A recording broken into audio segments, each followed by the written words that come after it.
We stood fast in the ruined place. No rage, no pride, just sacred flame. One king, one truth, one pride, just holy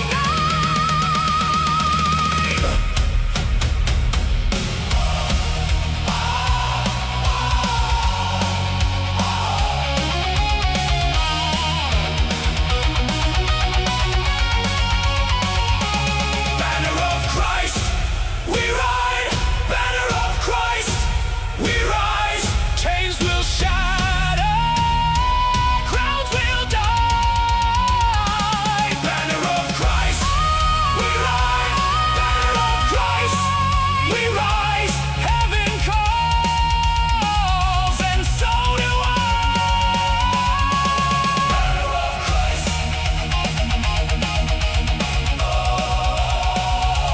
banner of Christ.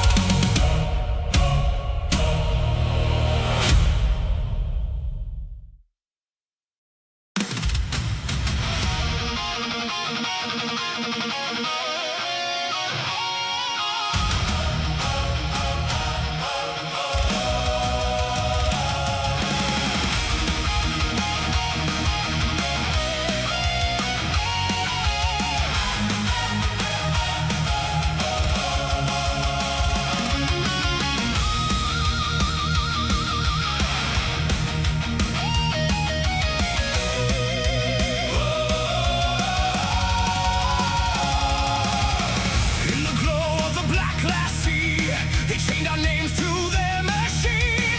Faces sold for a crown of views, hearts turned cold in the endless feed.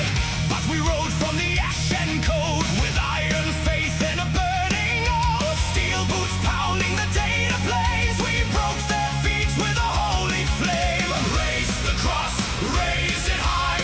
Through the static we testify. No false throne, no tainted crown. His name remains when all falls down. Banner of Christ, we ride. Banner of Christ, we rise. Break the screen, burn the lie. Banner of Christ, we ride. Banner of Christ, banner of Christ,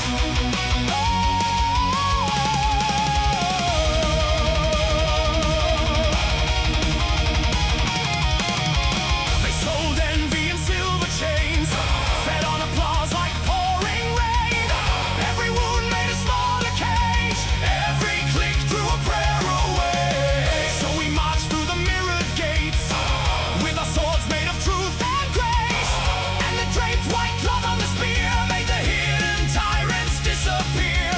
Raise the cross, raise it high. Through the static we testify. No false throne, no tainted crown. His name remains when all falls down. Banner of Christ, we ride. Banner of Christ, we rise. Break the screen, burn the lie. Banner of Christ, we ride. Banner of Christ,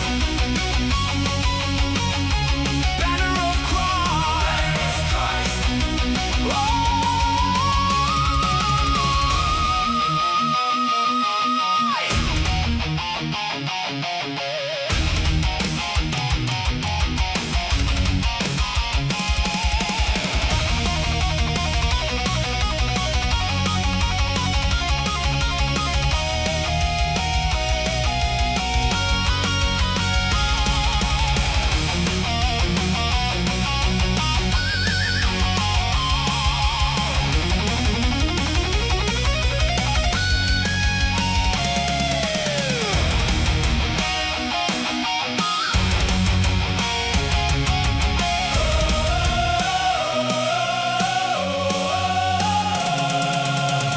When the night tried to wear his face, we stood fast in the ruined place.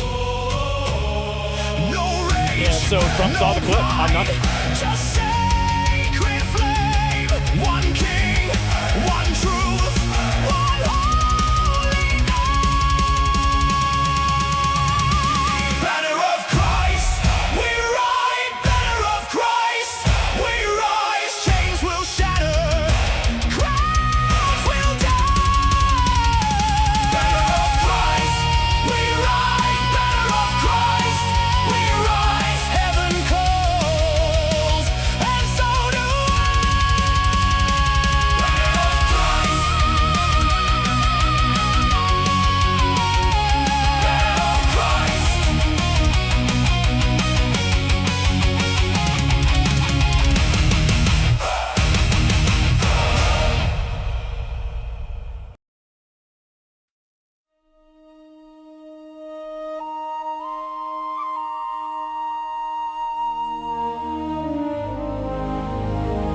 Hello, brothers. Welcome back to the show. It's so good to see you guys again on this beautiful Saturday afternoon. Guys, we have a lot to go over as per usual. And so we're just going to get right to it. We're going to get into it. But first, guys, we got to start up the show in the right way. We got to get pumped. We got to get energetic. We need to get in the right frame of mind to talk about these issues. We got to get in the right frame of mind. So let's go. Let's channel our energy. Let's maximize our power level. Humans aren't born out of laying around on their asses. We've been born out of conquering a world. We're the dominant species. We built all this. We're powerful and we're beautiful and we're ready to build the next level of civilization in God's plan. But you must stop bowing to those who want to make you a victim. You must become the victor. If you love God and you want to build a pro-human future, then you are an enemy of the New World Order and Satanism. They want us shut down because we have the spirit. I'm jacked into the source. I know the secret, and I want to see you empowered. But you have to believe in yourself first. This is the truth, and everyone knows it. That is the truth, and everyone knows it. Brothers, welcome to the weekend. That's right. How was your weekend, everyone? How is your weekend? Did you have a nice glass of orange juice on this weekend? Well, guys, we've got a jam-packed show. We're going to be talking about the update to the Karmelo Anthony retrial. I know I sort of spoiled it in the title, but Karmelo Anthony has been denied a retrial to the surprise of nobody. I wanted a retrial only because I wanted them to go after the death penalty. Because Karmelo Anthony doesn't deserve to be on this earth.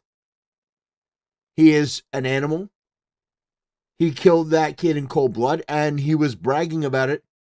You know, he was going to kill somebody, you know, in those text messages that came to light. Man. But now Karmelo Anthony is going to be looking down, staying in prison for the next 35 years. Absolute W. Death Star says, did you stay home with gout? He's quartering maxing. But Jeremy, it's Saturday. What do you mean? You know? Yeah. You know, I wanted to do a little bit of a different video about the quartering today, and we may get into that. It says, kind of want to see them reopen the case so that he can be found guilty again. Yeah, absolutely. I understand. I understand exactly what you mean. But Karmelo Anthony is going to suffer in prison. Yeah, he's a fucking animal. That's right. Well, guys, I'm glad you're here with me today to talk about all this stuff that we need to get over. You know, we need to get through, we've got 10 to someone's news. We've got Hasan Piker dancing on the grave of Charlie Kirk. That's probably going to be one of the more infuriating videos that I have to do, is going over Hasan Piker dancing on the grave of Charlie Kirk. Now, the irony is that if it were reversed, say somebody on the right had killed a prominent, like one of the most prominent left-wing commentators, and that person was currently going through trial, and then somebody like Asmongold or Tim Pool or somebody, they went on stage and they started dancing and celebrating the death of that person. Do you think Hasan Piker would be cool with that? Do you think he'd think that was funny or classy? No, he would be livid and he'd say, yeah, you see, this is more proof that the right wing is evil. So this inbred, narcissistic, terrorist-supporting, dog-shocking freak is dancing on the grave of Charlie Kirk. I think that what we need to do is, honestly, I think that Hasan Piker needs to be deported. We've said it before, but the Trump administration just needs to do it. Get that Islamist, inbred piece of shit out of this country. You know, send him to North Korea, send him to Iran, send him, I don't care, send him to Russia. I don't give a shit. Just get him the fuck out of here. America does not deserve to have people like him. But we're going to talk about that. And we're going to talk about Hasan not being able to resist being a narcissist. Because Hasan Piker was mentioned. He was mentioned by Donald Trump, but not by name. No. Hasan Piker is he's such a narcissist that Donald Trump can mention one of the worst things that Hasan has said, and it's just like, that's me! That's me! I did that! It's crazy. Absolutely crazy. We're going to be going over all that today, guys. And it's going to be a jam-packed show. Glad you guys are here on this beautiful weekend. Oh, and we're going to be talking about DSP as well. We're going to be diving into DSP a little bit because, as anyone knows, I'm not a fan of DSP. I don't like his begging tactics. You know? Playfast says, I'm here, but I have a cold. Well, brother, I'm glad that you're here. I'm glad you're well enough to be able to come and enjoy the stream with us. I hope you have lots of orange juice and tea and maybe a hot toddy. You know, that actually sounds pretty good. A hot toddy.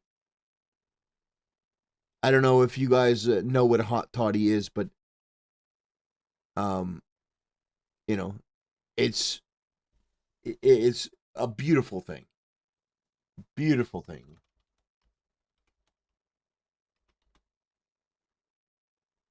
Have you guys ever had a hot toddy? Let me ask you guys.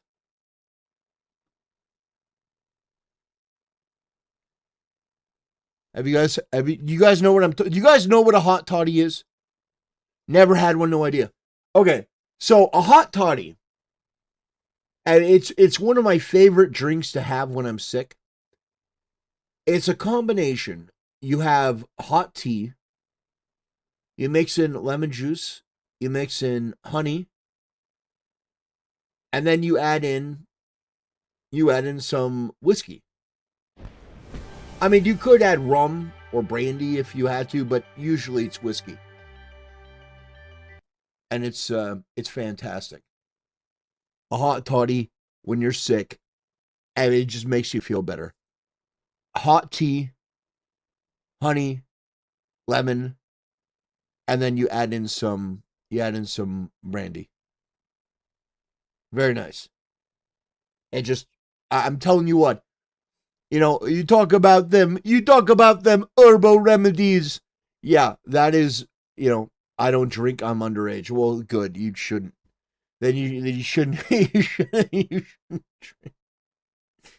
Then you shouldn't drink. But I'm telling you what, yeah, give me a few more months. So you're right there on the verge of being 21.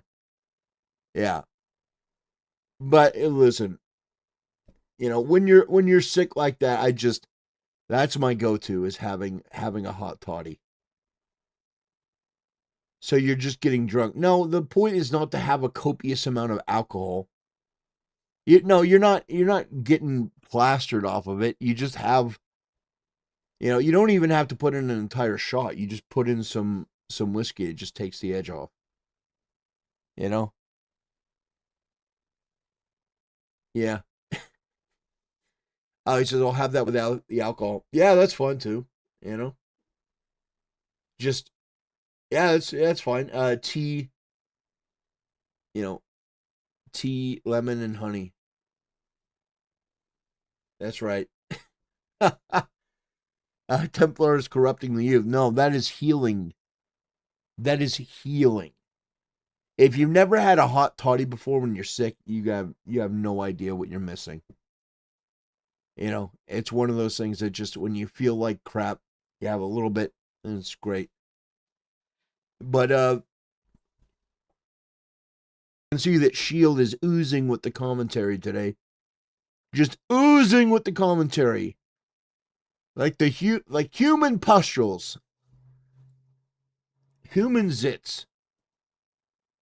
Okay. So, shall we get into we'll do Hasan Piker first. Okay? We'll yeah, healing alcohol. Oozing is my job, says Shield. Well, that probably is true. All right, let's get into it. We're going to talk about Hasan Piker. Let's get into it, boys.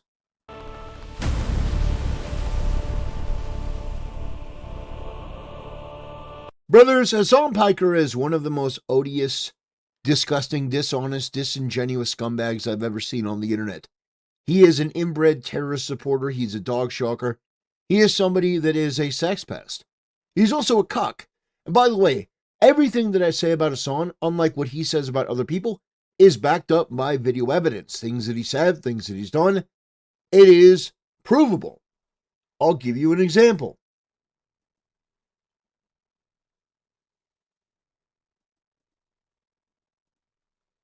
Daughter, we're gonna destroy the white race, bitch.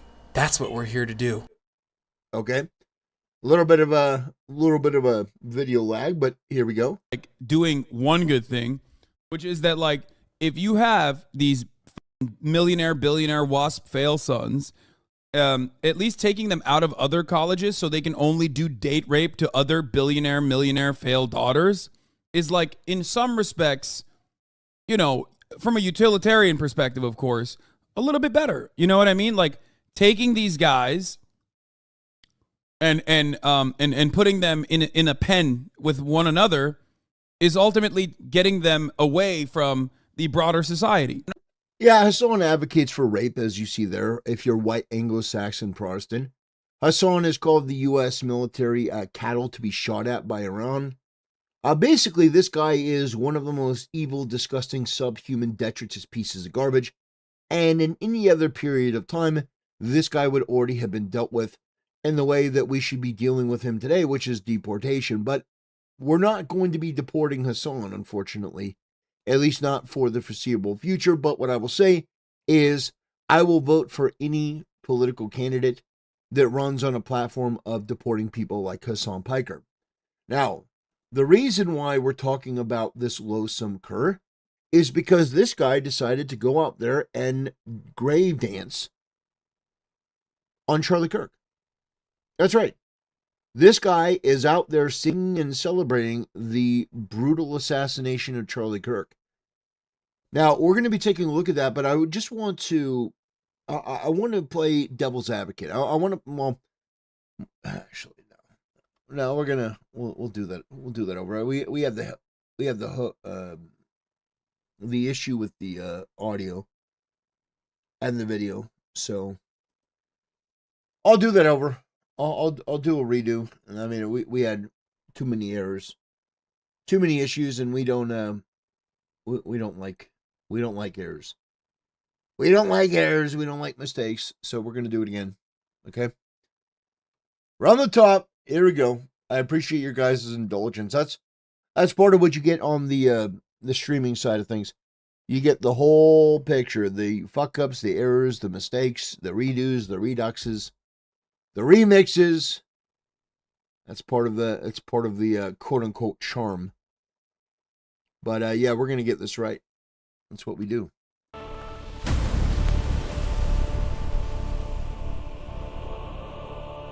Brothers, Hasan Piker is genuinely one of the most irredeemable, loathsome, pathetic, terrorist-supporting, dog-shocking pieces of garbage I've ever seen. This guy is also a sex pest.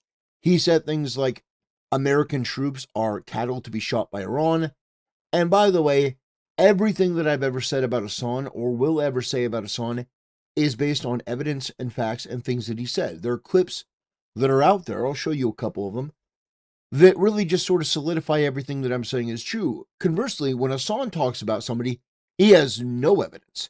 He never needs any evidence.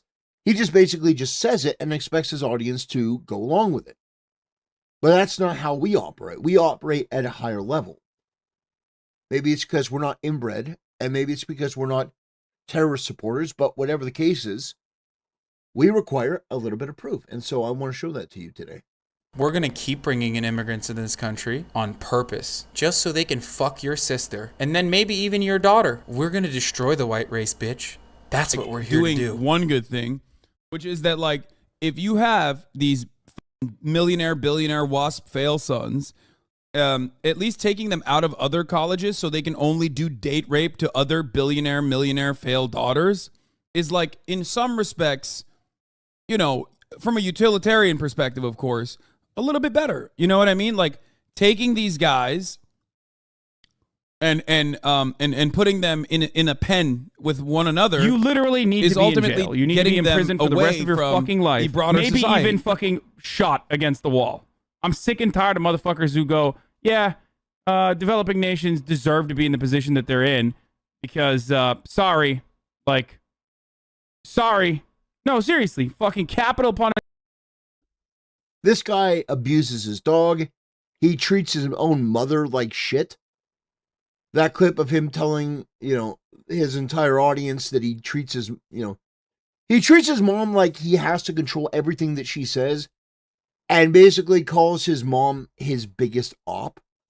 So anyway, Hasan Piker is a disgusting, irredeemable cur, but today we're not going to be talking about any of that. We're going to be talking about Hasan Piker grave dancing on Charlie Kirk.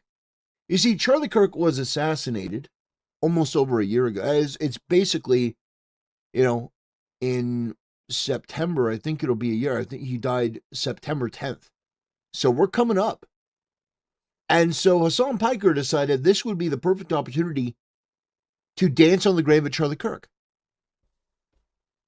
That is an absolutely evil and indefensible thing. And by the way, if it were reversed, and you had somebody on the right that had killed a prominent left-wing commentator, and then Tim Pool or Asmongold had gone on stage and done a song celebrating the death of Charlie Kirk, or celebrating the death of this commentator, Hasan Piker absolutely 100% would be seething online and saying, this is the right wing. So basically, this inbred hypocrite thinks that there should be one set of rules for himself and one set of rules for you. If you don't agree with them, the set of rules for you should be strict adherence to the rules, but for him, he should be able to do whatever he wants. Now, I think that we as a civilization should tell Hasan that's not the way that works and deport this freak back into the bowels of the Middle East where he belongs. So, let's take a look at Hasan Piker singing We Are Charlie Kirk in this ridiculous, disgusting way.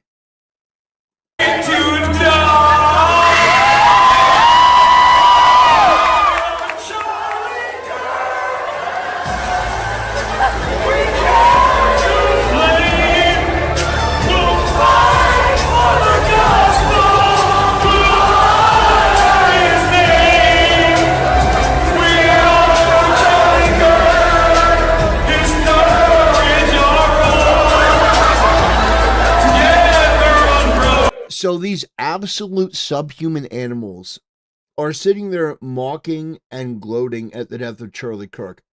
Now, if I were president, this would never be happening because that entire room would be raided and every one of them would be sent to a fucking gulag. All of their assets would be seized and they'd be brutalized for the next 10 to 15 years. These people are demons. If you treat them like people, if you treat them like your fellow countrymen, you're making a mistake. Charlie Kirk was brutally assassinated, and they have been mocking and celebrating and cheering ever since. But yet we allow them to continue. No. I can never get on board with that. It's one of my biggest criticisms about Trump. The fact that you have evil right in front of us, and there seems to be no will to do anything about it. You know, I will vote for any presidential candidate that says, I'm going to brutalize the left. I am going to take these people that mock the assassination of Charlie Kirk, and we're going to make them regret it for the rest of their life. I will take a candidate that says, I'm going to take this stuff seriously. I'm going to be unyielding in my relentless campaign and crusade to take these people out of the political conversation and to really show the entire world that we're not going to put up with this anymore. Charlie Kirk was brutally murdered. And every step of the way, his wife has had to endure just all manner of brutality and hardship. You have TPUSA that has been accused of being part of the cover-up. And yet these people are now, almost a year later, just dancing. I don't understand how we have a government and a society that operates this way. It's insane to me. It's the most normal, natural thing to want to punish the people that have done wrong. And these people have done wrong at every level, and yet they get away with it. It's sickening.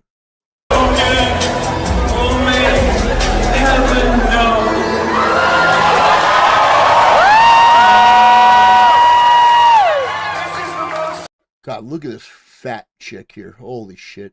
It's a real moment of my entire life. Carrying a flag for our Lord's army tonight.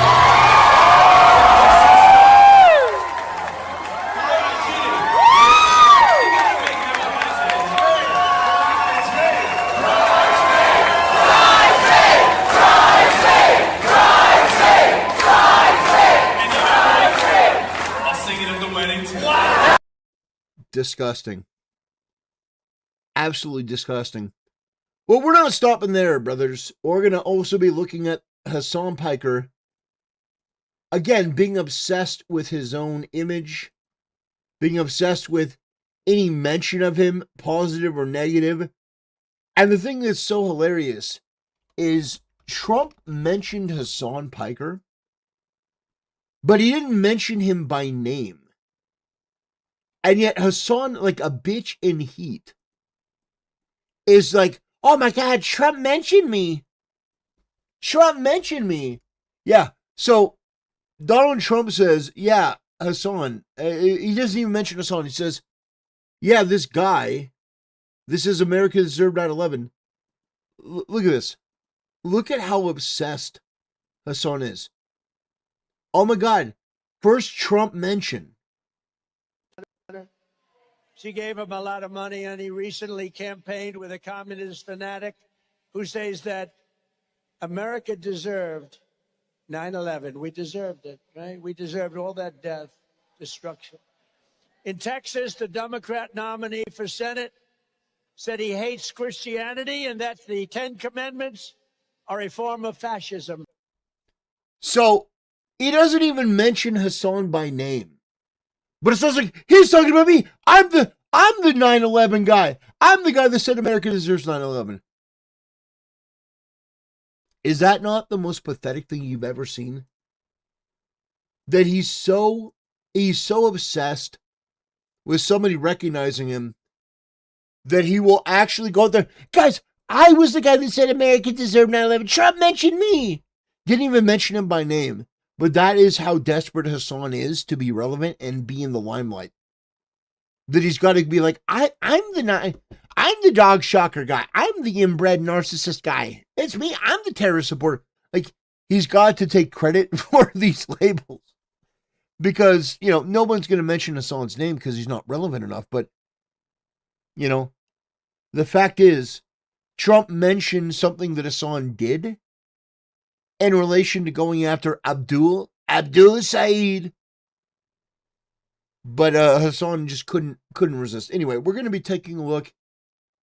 We're going to be taking a look at your boy Asmongold. He just came back from a hiatus over on twitch.tv.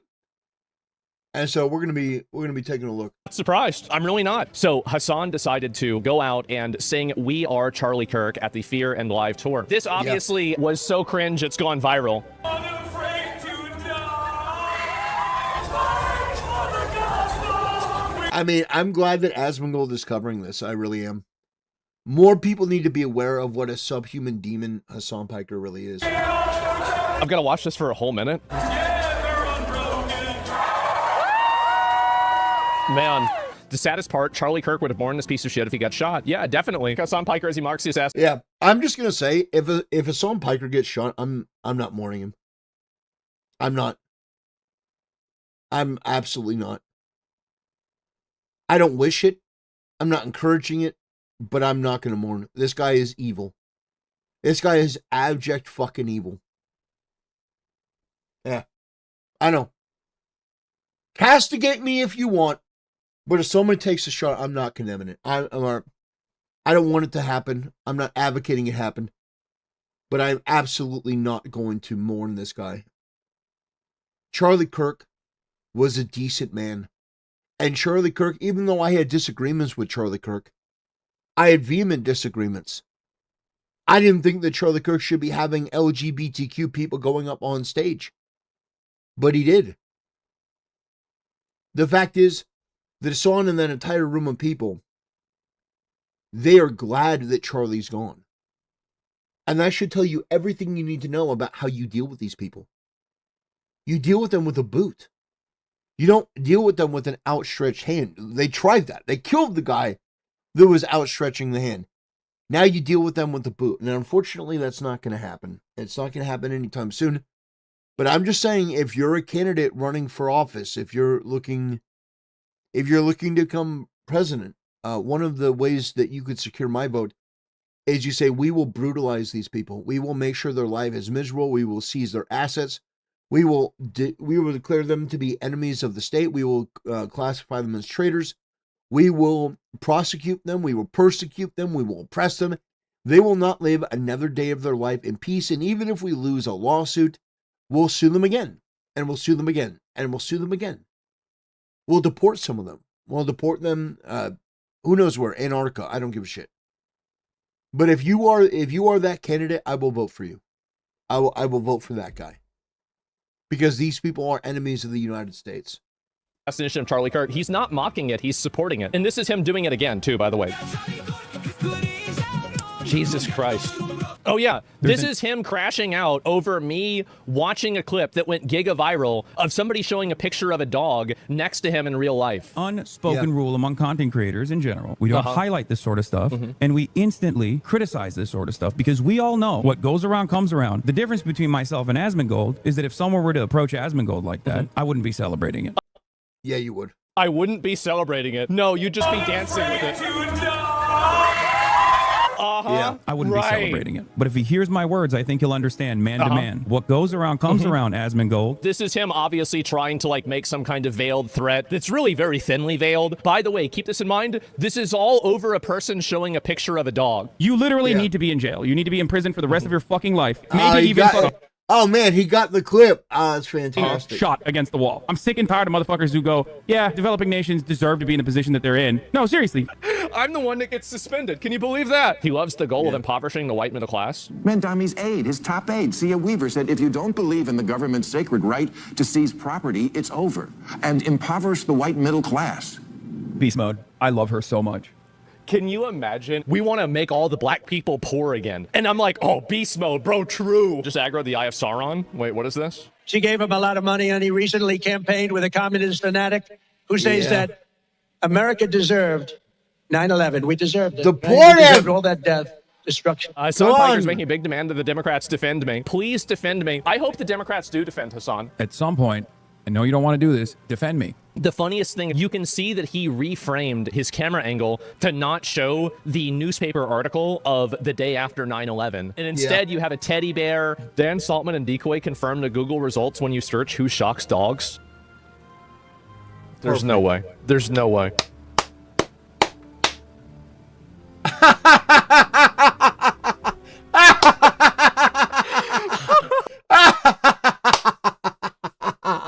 He's a dog shocker.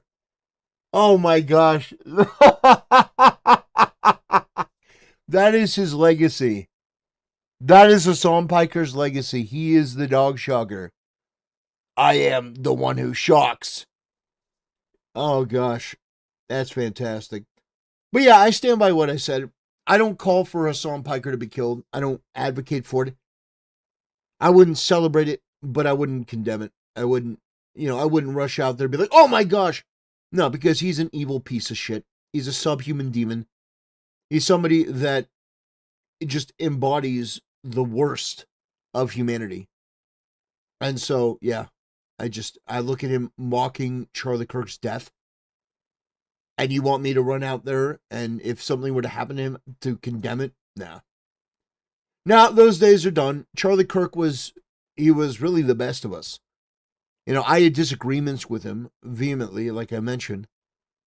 But he was actively going to college campuses to reach out to the left to try to explain that there's middle ground. And they killed him. So, I think it's just barbaric. I think what's happened to him, what happened to him, what happened to his family, and now a year later they're dancing on his grave. It's barbaric. It's disgusting. Anyway, that'll do it. I want to thank you for watching, and I'll see you next time. Man.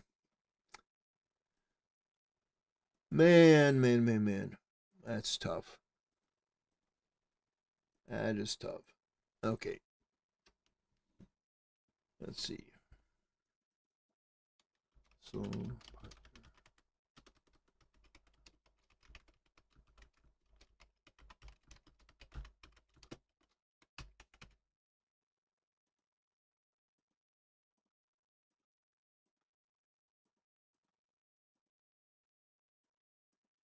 Okay, you got that done.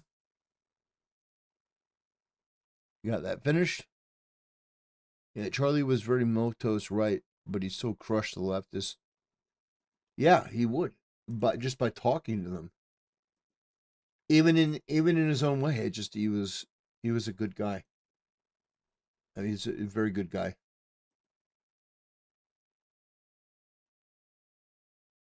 Okay. Should we do DSP real quick? Should we do DSP? All right.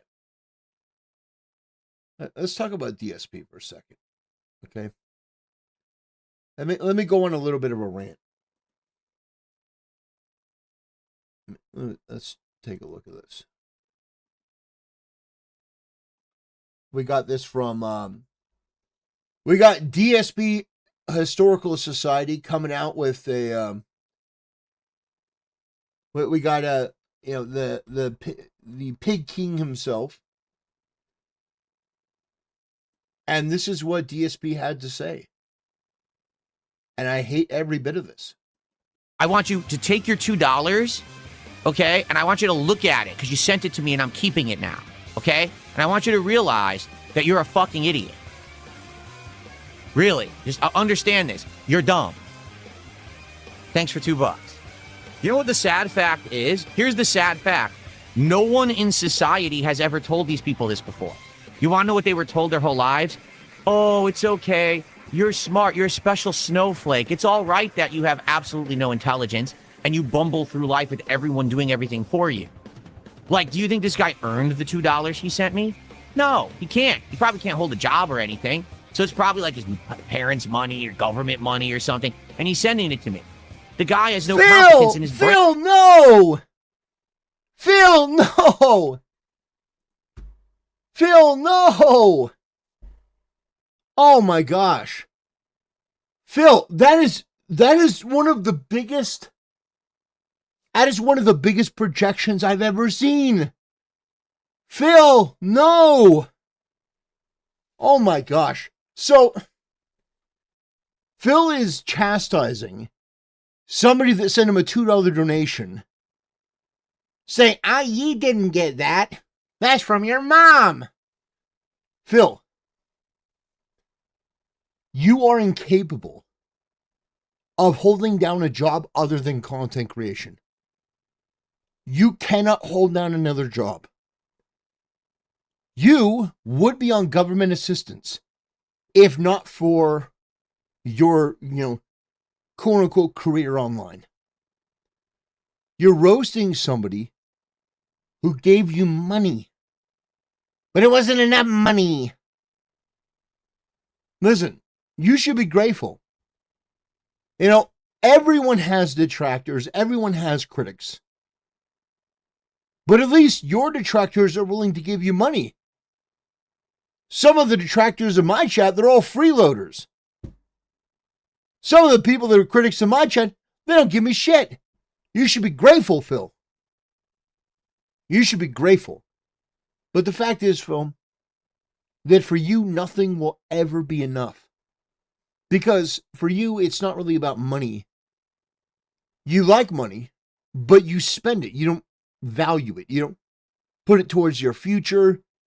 You don't put it towards a vacation with your wife. You don't do any of that.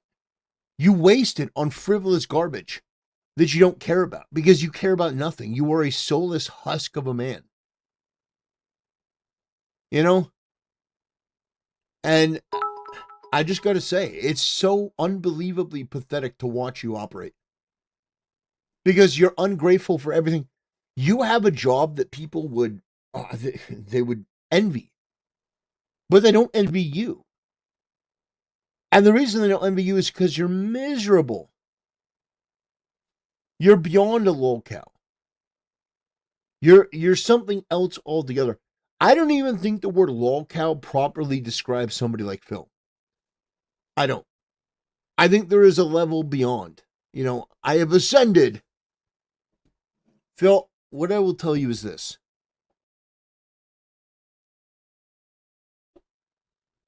You have had more opportunities than anyone. You've also fucked up online more than anyone. You actually got caught masturbating on stream. You did. So many chests is a lol bull. That sounds more like the quartering. A horror cow? Yeah, that could be it. You know, DSP, you got caught on camera masturbating on stream. That should have been the end of your career. And yet you have limped and persevered on. That's not a compliment. You know, like a cockroach will persevere on. But you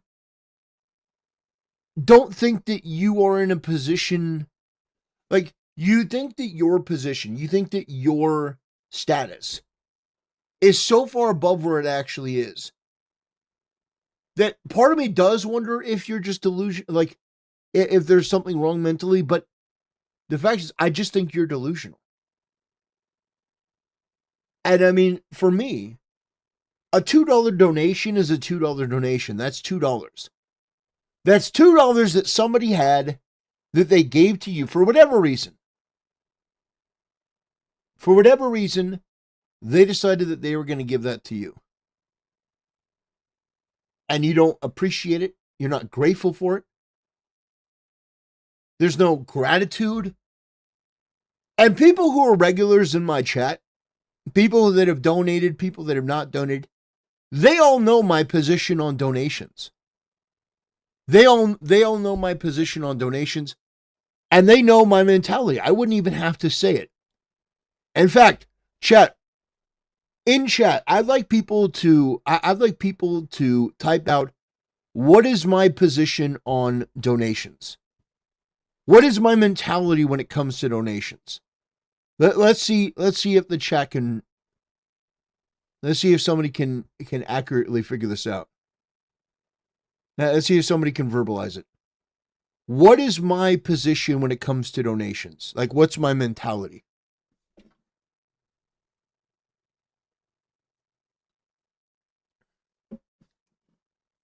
Says they could have bought a small coffee rather than just toss $2 into the void. No, that's true. Sheila says Templar loves pay piggies. Macho Man says appreciated, not required. Bingo. Appreciated, not required. But it's actually more than that. Don't donate unless you can. True. That's another one. That's a big. Don't donate unless you can. Appreciated, not required. But it's actually far more. It's actually more than that. Oh, we got it. We got a donation. DSP, when you get caught cranking that Robocop, you have to double down so they are weird for watching, or else you're some dude that caught. Thank you for the donation, Heinrich. I appreciate the support. But my philosophy when it comes to donations is when I turn on the stream, my expectation for donations is $0. And do you know why that is? Because I'm not owed anything. Phil, he gets on stream and he says, I expect $150. Me, I expect $0 because my audience doesn't owe me anything. Now, if they donate, that is an act of generosity. It's very much appreciated. It allows me to do cool things with the show, but it's not required. It's not demanded. Unless I do it as a joke, but then I always say it's a joke. I don't have a long-running thing about begging my audience the way that Phil does. But that's it. That's the philosophy difference. Phil thinks that he's entitled to your money and I don't. I think that if you want to donate to my channel, I appreciate it. I think that's tremendous. I think that's great. It definitely helps me, helps the channel. It's a big, big commitment. But I don't expect it. Because nothing is obligated. But for Phil, it is. Oh, you're enjoying me playing this game, but you're not paying money? Well, then you're no longer going to be able to enjoy me playing this game. But the thing is, Phil has enough money, or he should have enough money, with how much he's been paid over the years. He should have enough money to retire at this point, but he doesn't because he's wasted it on WWE champions and all these other garbage tier products. He's wasted the money he's gotten. He doesn't value money. Brains, how the fuck could he possibly earn money? You know what I'm saying? So, but that's okay, right? In society, don't tell these people the truth. Coddle them, right? Support them. Kiss. Oh, it's okay. It's okay. No, it's not. Because then they bumble through life acting like complete fucking idiots on the internet, and they're not aware that they're stupid. And they all group together into these internet hate mobs. And then they try to dump on people who are far their fucking superior. They're dumb. Phil, you're superior to nobody. Somebody just says, who's Phil? Phil has been a content creator for many years. I think he's been doing this longer, probably longer than anyone. He's probably been doing it since like 2012, 2013.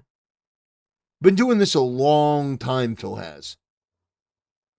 And he is somebody that embodies what I consider to be the fault in gaming, like the fault in streaming, where you have this mentality that you are owed something by turning on a camera.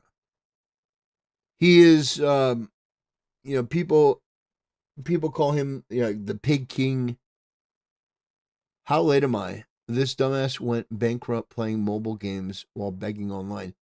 Dave, yeah, you're absolutely right. He is somebody that doesn't appreciate what he has. He doesn't appreciate donations. He doesn't appreciate the fact that there are people. Listen, if I were to get a donation from somebody that was, a critic or a detractor, say they sent $2. That's $2 that they sent. So while I may disagree with what they're saying, I'm not going to, that $2, you didn't even earn that. That was probably from the government. It's like, who are you to sit there and talk like that about people that are supporting your stream?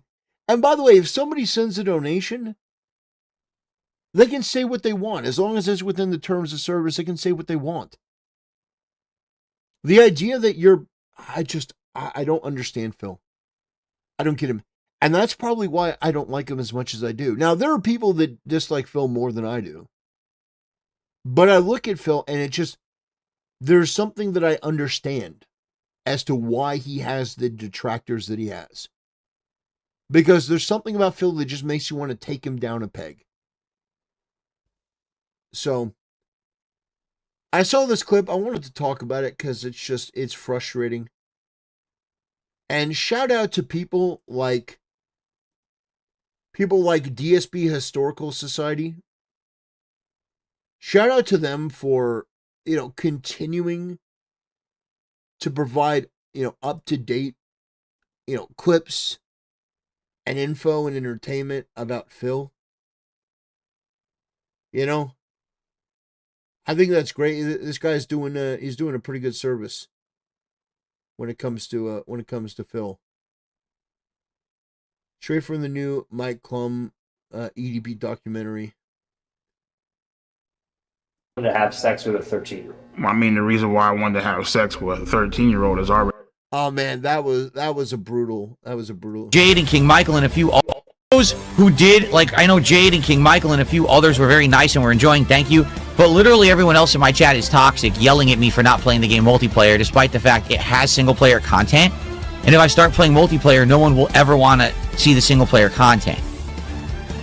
I'm just sad I can't enjoy games like everyone else. Like, anyone else plays the game can do this, and it's fine. But because I got a bunch of toxic fucking dirtbags in my chat, they just talk nonsense nonstop and don't let me enjoy something. Oh, gosh. Okay, it is. It pisses me off, and I'm going to vent now, because I have the right to say when people are toxic pieces of shit, and just say toxic things all night.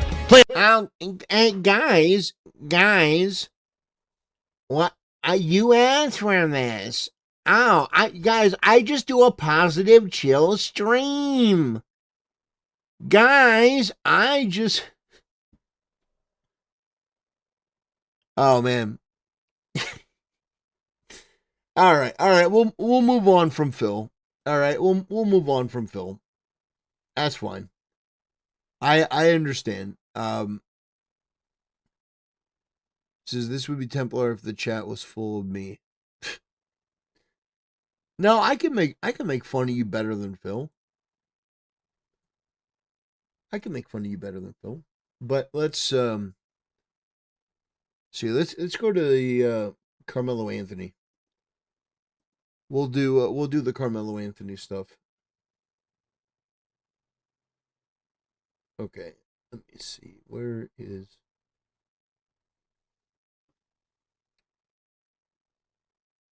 Okay. Where is?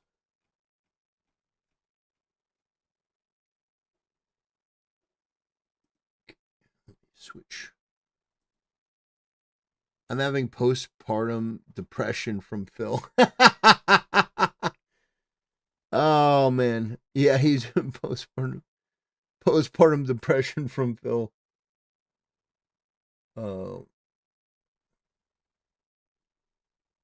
The method that Take-Two Interactive is using Dark Side is the interesting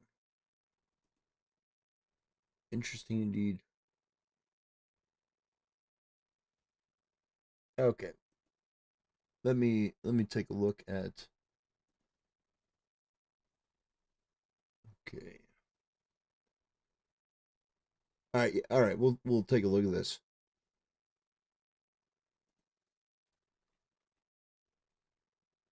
TT, you enjoy games we ask, or do we ruin them too? What does that mean? You enjoy games we ask? Or do we ruin... Oh. No, I like feedback from the audience. I think that's great. Yeah, I appreciate feedback. I appreciate people letting me know, hey, I like this game, I don't like this game. I think it's valuable information. Scatter Thought says, evening, peeps. How you doing, brother? We were just talking about Dark Side Phil. Once again, begging for money and being a piece of shit. And now we're going to be talking about Carmelo Anthony. Because there's an update that we have to go over. I have to go testify against a dog killer. Oh, man. It's not Hasan Piker, is it?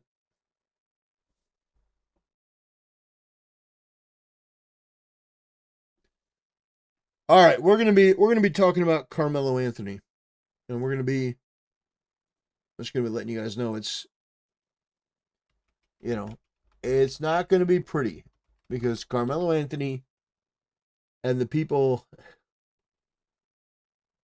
you know, is denied. This afternoon, a Texas judge has denied. Let's go. Let's go. Man, this is great news.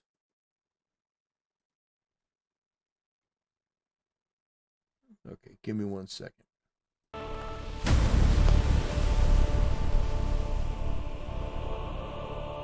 Brothers, Carmelo Anthony has been denied. You see, for a couple days there, people were thinking that Carmelo Anthony might get a retrial because there was talk about the judge being recused from the appeal, and you had people that are thinking, okay, well, there's some momentum to maybe see that Carmelo Anthony could get a retrial. And for me, I was kind of hoping for that because they should have gone for the death penalty. I think that Carmelo Anthony got off easy. He killed a young white kid on a school campus in cold blood. I think that's, at least life in prison, if not, the death penalty. But that being said, we have an update today because there are a lot of people that were really, really banking on this to push their, complete blacktivist narrative. This sort of idea that, well, Carmelo Anthony didn't get a fair trial because there was no black people on the jury.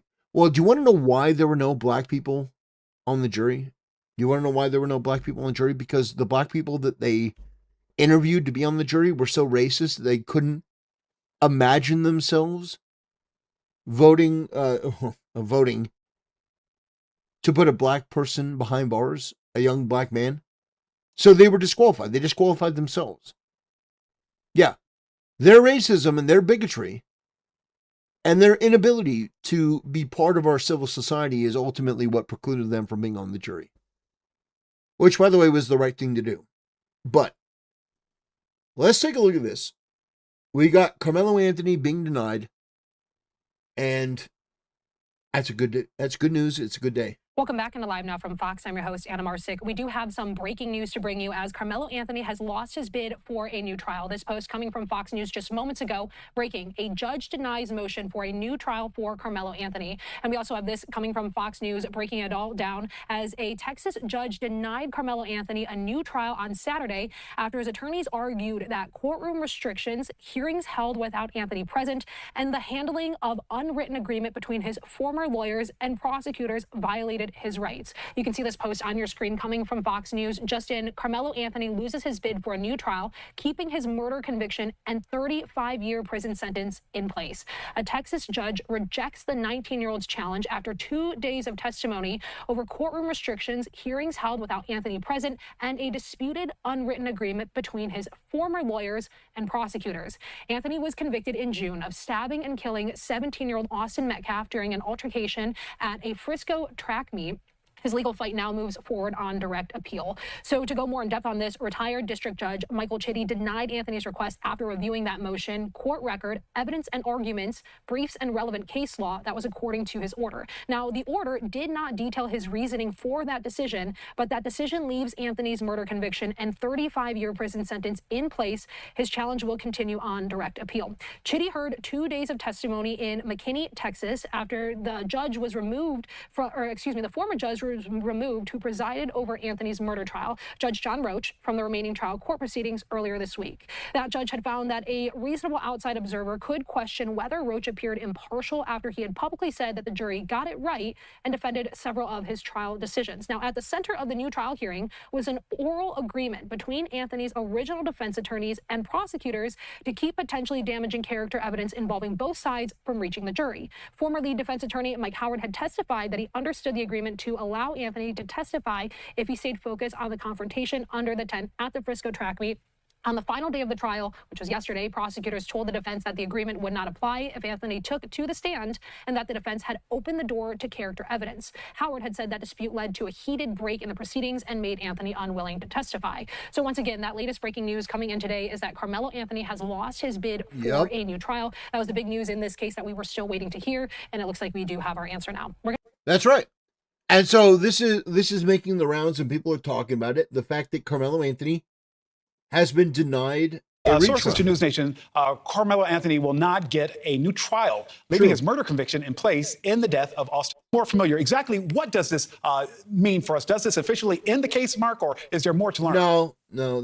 So when somebody's sentenced to a sentence like that, which was 35 years, and almost a life sentence, there'll be plenty of time to relitigate this exact matter. Right away, they brought it up and said, new lawyer said, hey, there was this gentleman's agreement, much to our client's detriment. Shouldn't happen. It was bad practice on their part. So they wanted to get in there right away and get a new trial.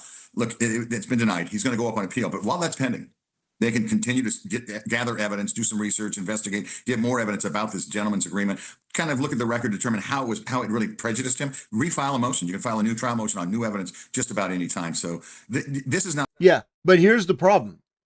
The more evidence comes out, the worse it looks for Karmelo Anthony. The reason why the prosecution made this deal is because their case was so solid even without it. But the evidence of those text messages, oh my gosh. Now, for those of you that are not familiar with the case, after the conviction and immediately after they won their, appeal to relook at the trial, and that's where the judge was taking off the case. While that was going on, new evidence came out. That's right. That showed that Karmelo Anthony was the bloodthirsty animal that we thought him to be. And in fact, Karmelo Anthony's girlfriend had told the vice principal of her school that Karmelo Anthony was stalking her, and she was afraid. And then hours later, you see Austin Metcalf dead. So this guy premeditated this. He was just looking to kill somebody.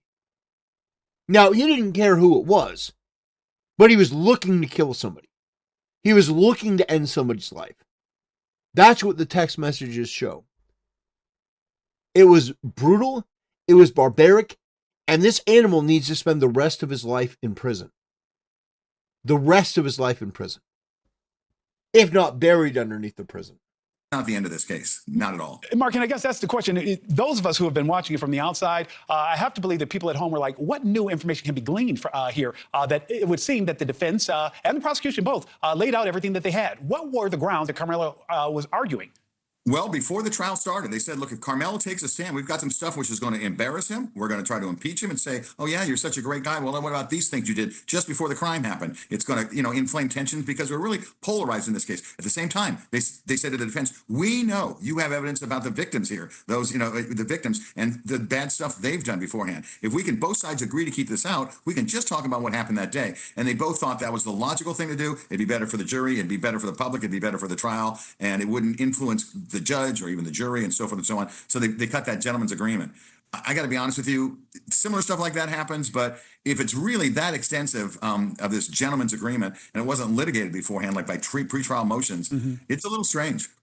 Mark, help me here with this here. Anthony's team dropped plans for him to testify in this trial.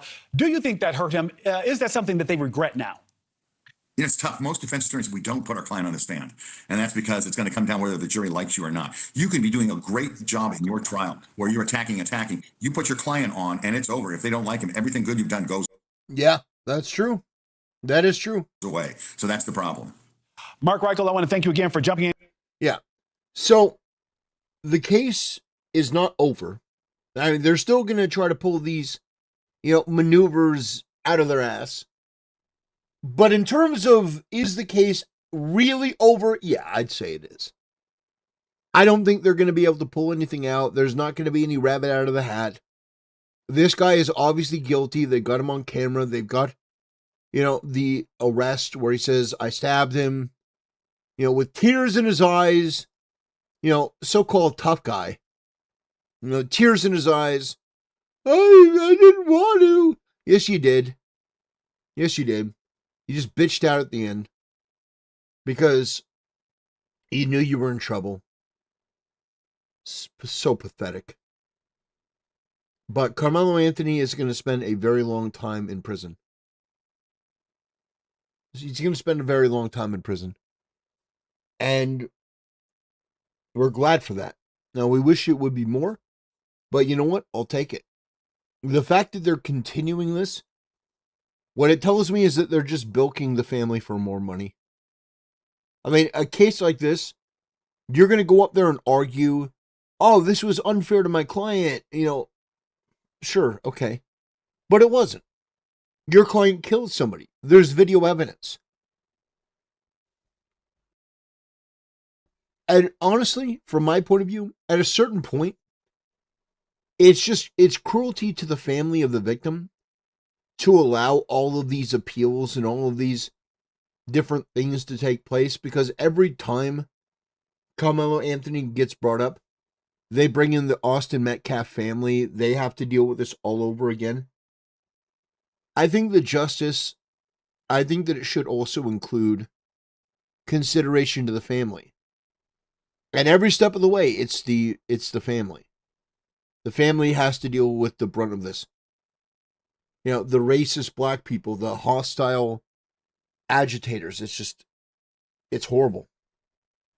So I pray for the Metcalf family. Karmelo Anthony, burn in hell. I mean, you murdered somebody in cold blood. Absolutely monstrous. And by the way, some people are saying, well, Austin Metcalf had things that he said. I mean, he said things that were racist. Well, I mean, he was killed by a violent, black man. I guess maybe he was right in the end. But anyway, that'll do it for this video. I want to thank you for watching. I want to thank you for supporting the channel, and I'll see you next time. Okay. All right.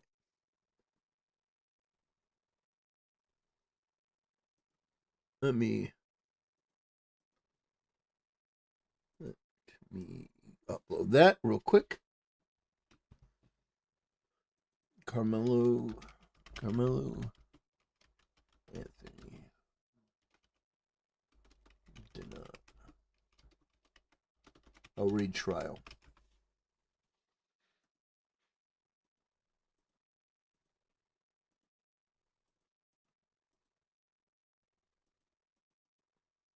Okay.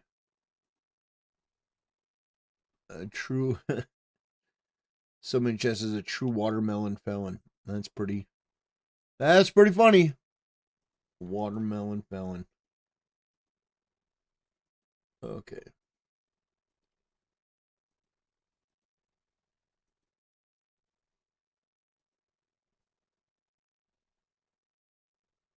All right. We're going to do Micah's Live FYI. We have yeah, so for those that don't know, for those that are new, when I finish uploading a video, I usually upload it to YouTube. It takes a couple seconds. I appreciate your guys' patience as I deal with that. And then we usually get into the next topic or continue the conversation. So I do appreciate your indulgence and your patience. This is TT. Have you ever tried War Thunder? No, I haven't. Somebody asked me to try Fortnite recently, and I said no. I've never played Fortnite.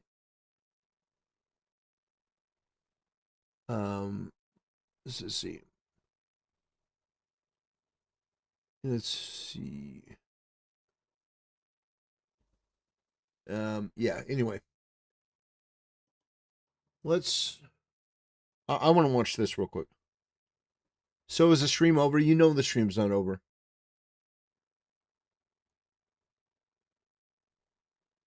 Let's see, War Thunder. That poor baby. Oh, gosh. All right.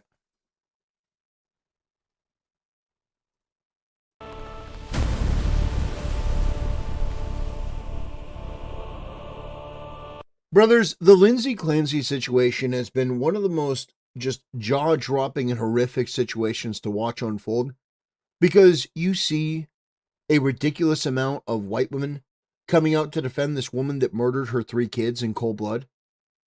The fact is, this woman premeditated the murder of her 3 kids. She sent out her husband. You know, hey, could you go pick up some groceries? And all the while, she was planning to kill her kids, and she did. This woman should fry. And the fact that you have so many women that are coming out to defend this absolute monster tells you that we have a major problem in America that we need to deal with. The idea that men and women are equal, I think, in this one case has been pretty much obliterated. And I'm not saying all. This isn't an all thing. But it's too many. It's sort of like when we talk about crime statistics, who's committing the vast majority of crime? But it's not all. It's not all. Well, of course it's not all. Nobody said it's all. But the number of people that are committing the crimes is disproportionately this group. So you need to deal with the people that are committing the crimes. In the case of women, this is the O.J. Simpson for women. This is women not wanting to take accountability, not wanting to accept that what this person did was wrong. And so they're doing everything, including blaming the husband as the reason why this took place. It wasn't the husband. The husband did everything to help this woman. This woman is just an absolute fucking demon. This woman had a nanny. She had people to help her all over the place. She had family. This is not a case where a husband was neglecting his wife and she was alone and she went crazy. No, we're dealing with an absolute animal that was fantasizing about killing her kids. Premeditated murder. That poor baby. Sweet cherub. Rest now, poor itty-bitty toddler. Can't believe how many evil freaks are out there. I wouldn't go that far, but they certainly deserved it. I was talking about the wife. We were talking about the wife. What? It's terrifying. That could have been any of us. That is terrifying. So you understand the fear of women. Very much. And her husband? He just went out when he had a wife who could kill his kids at any time. Oh, God. Oh, man. Yeah. The lack of accountability. By the way, women have still not apologized for dooming all of humanity to sin and death in the Garden of Eden. They've never taken accountability for that. We've never gotten an apology for women for dooming all of humanity to sin and death and removing us from a relationship with God. Never gotten an apology. Hey, we're sorry. We're sorry we fucked everything up. We fucked up all of creation. So sorry. Terrifying. That really is. How could any man ever leave the house? Do they know how irresponsible that is? You can't turn your back for 5 seconds, can you? Wow, you're so emotionally intelligent.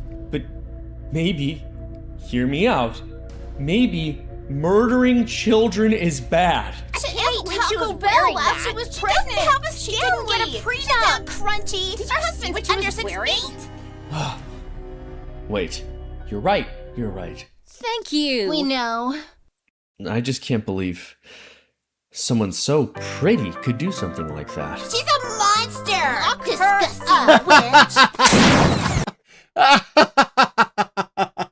Yeah.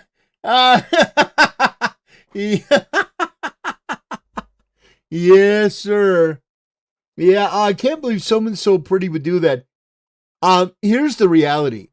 Here's the shocking reality. If this woman had killed 3 of her dogs, all of these women would not be supporting her. I want you to keep that in mind. These feminists are so disgusting and subhuman and broken that they think that it is fine for this woman to murder her kids. But if they were 3 dogs, 3 little poodles, you know damn well that they would not be acting this way. This really is the OJ for white women. This is, it's shocking to most normal people to watch and observe this. If you don't know anything about the Lindsay Clancy situation, if you're completely, just new to it, This woman claims that she has postpartum psychosis. And there have been a lot of people online that have been defending what she did because, oh, it wasn't her fault. It was drug. Even Candace Owens came out and said, well, you know, it wasn't her fault because it was the pharmaceutical companies. So everyone is coming out to try to avoid holding this woman accountable. But the truth is, the fact is that this woman did it. She planned it. She was, you know, premeditating the murder of her kids, and she followed through. And we are in a civilization and a society that decides, you know what? No, that's fine. No. She can do that. She can do that. There's no accountability. There's no nothing. So I think this is a part of a sickness. And I also think this is going to radicalize more people to try to repeal the 19th Amendment, which I fully support. I fully support repealing the 19th Amendment. But let's take a look. Even Nick Fuentes isn't immune. I want to show you this. Even Nick Fuentes isn't immune to this. Well, Westonia S. sent $20. Respect, but you can speak on this until you birth a child and experience postpartum. Her husband is not innocent either. You summarize a pretty wrapped present, but the bow on top isn't tied up, bro. Okay, idiot bitch. That's so typical. Well, you can't speak on this until you... No, actually, I can. Actually, I can, idiot bitch. I 100% can. Mom said. Fucking idiot bitch. This is why the country's going out of control, because we let uppity women say, well, you don't have a female body, so... No, you have no right to speak on it because you don't have a vagina. It's like, yeah, actually, I can because I'm a man. And I was created in God's image, and I have discernment and reason, so actually I can, you fucking idiot bitch. You can't speak about this until you have a child. Really? I can't have an opinion on murdering children until I have a child out of my vagina? Idiot bitch. Your husband needs to kick your ass. Your husband needs to kick your ass is what needs to happen. He needs to pull your hair and fucking throw you down the stairs. Not actually, I'm kidding, but like... I mean... Yeah, in Minecraft. Listen, whatever you think about Nick Fuentes, whatever you think about him, you don't like him, you like him, he's right. He's right. And the fact is, the way I look at it is, in our current climate, if somebody is right, I'm going to listen to them and I'm going to give them an attaboy. Congratulations, you got that right. Because so many people get it wrong. Yeah. It is shocking when you see women that are saying, well, but you can't talk about it if you don't have a vagina. No, we can. We can and we will. Because, like, this is an open and shut thing. This is a no-brainer. Which is probably why women are getting it wrong. You cannot kill your kids. You don't get to. You don't get to murder your kids. And if you think that you do, we're going to storm into your house.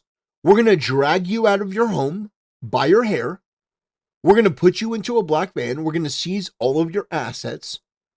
So your house, your car, we're going to take all of that. We're going to auction that off to pay back the American people. And you're going to go into a prison cell or an insane asylum for the rest of your life. And if you have kids, we're going to put them into the foster system. We're going to put them into a system where they may actually have a chance of living a normal life.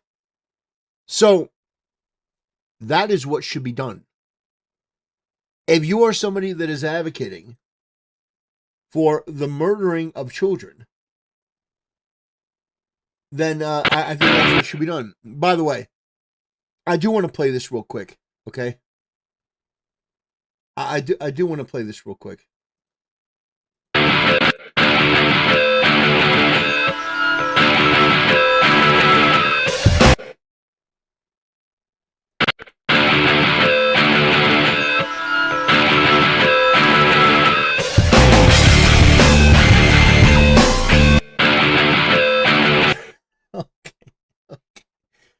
Okay. All right. You know, I gotta say that was pretty funny. Pretty dark humor, but that was pretty good. You know, that's, man, this whole topic is just so unbelievably brutal.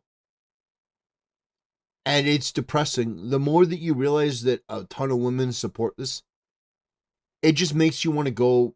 It basically makes you want to take up the Islamic approach to dealing with women.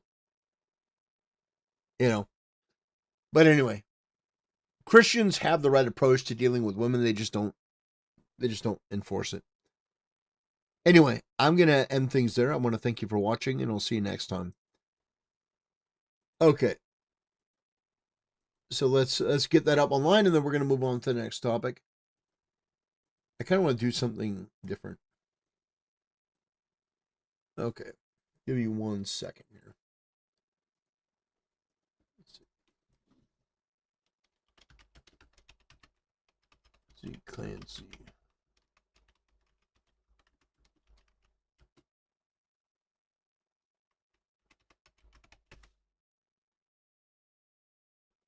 Okay.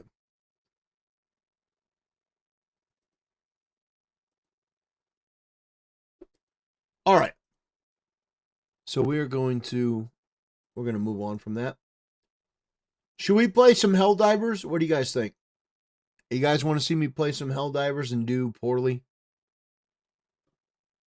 We could do poorly at some Helldivers, you know?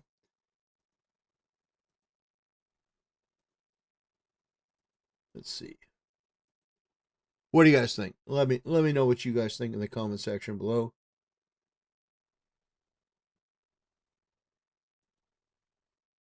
Rampage Andrew is my favorite archetype in 1SB. Well, I appreciate that. It's very kind of you to say. Oh, Andrew Wilson's live. Unfuck America is behind this? They're not behind this, no. They're only part of it. The truth is that it's a conglomerate of various different streamers and influencers who are all pushing the exact same messaging, and the purpose of the messaging, it is utilizing that Charlie Kirk was assassinated, but it's mostly all just to blame Israel for it. That's it. They just want to blame Israel for it. So, Andrew, when you talked about Candace and the people in her orbit being able to do and say whatever they want and get away with it, would that make them like the Spanish Inquisition minus the torturing? Well, they do use torture, too. They use forms of psychological torture. They dox people. They lie about them. They slander them. They shut their channels and income down. They do whatever is necessary to move people off of the board who resist their insane, lunatic-laced message. Think you'd ever do a collab interview with Jared Taylor? What? I think it would probably be fine. I mean, I couldn't do it on YouTube, but I dislike Randy Fine immensely, but I'll give him this. His tweets about Islam and Muslims are fire. I'm not a big fan of Fine. If you watch one of Dan B's campaign ads, a song played sounds similar to one of the tunes that you played at the start. Coincidence or ripoff? The North American. Interesting. Yeah. Andrew Wilson out there talking about the conglomeration, the giant cabal of freaks. Oh, man. Okay, let's see. Oh, boy. Oh, man. Let's take a look at this. Let's take a look at this real quick. Sounds like a fart. Hello, can you hear me? Yeah. Hey, how's it going? So, I have a contention about, I think most Orthodox or Catholics don't believe that salvation is by grace through faith, and I'm going to make the claim that it is based on the scriptures. Well, we believe that it is, but we believe that those words mean different things from you. So it's not that we reject the scriptures or don't believe in salvation by faith or by grace, but we don't believe that it's a legal standing that's imputational, which is based on a heretical Trinitarian theology. Like a legal standing.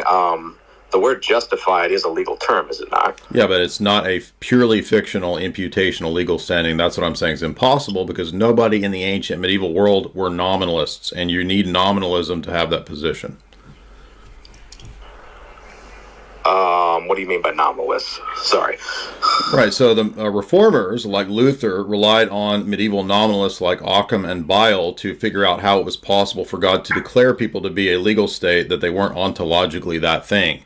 So that's nominalism, that it's a name-only position, a legal standing position that doesn't reflect an actual ontological change in the being. And since nobody in the ancient and medieval world were nominalists until Occam, that means Paul didn't teach your view. Doesn't it say Romans 4:5? That's, let's see, let me pull it up here. So you're not going to address what I said. You're going to blow past it. No, I'm trying to understand what you're saying. I'm not trying to ignore it. Have you read Alistair McGrath? No. What, is that funny? I don't understand. No, I'm not laughing at you. I'm just saying, no, I haven't. Well, but you laughed, so I don't understand why it's funny. I don't know. I just chuckled, dude. Okay. Yeah, I mean, you know, I will say this about Jay Dyer. He's obviously an intelligent guy, but the fact is that if, you know, in that sort of setup, obviously the guy is nervous laughing, which is a legitimate thing. Like anyone who knows anything about, you know, human nature, that there could be people that are nervous and they nervous laugh. How do you not fucking know that? Like, how are you that ignorant about humanity that you don't know that people will nervous laugh? Now, it could, you know, there are cases where people will laugh at you, but I've known enough people where they nervous laugh. They don't even mean to laugh. They just nervous laugh. And you're going to grill him on that. Like, why did you laugh at me? It's probably because he was nervous. Obviously. But the fact is, like, I always have an issue with this presentation, because the reality is that you don't need, like, this is from my perspective, and I'm sure that this guy would, you know, in error call me a heretic.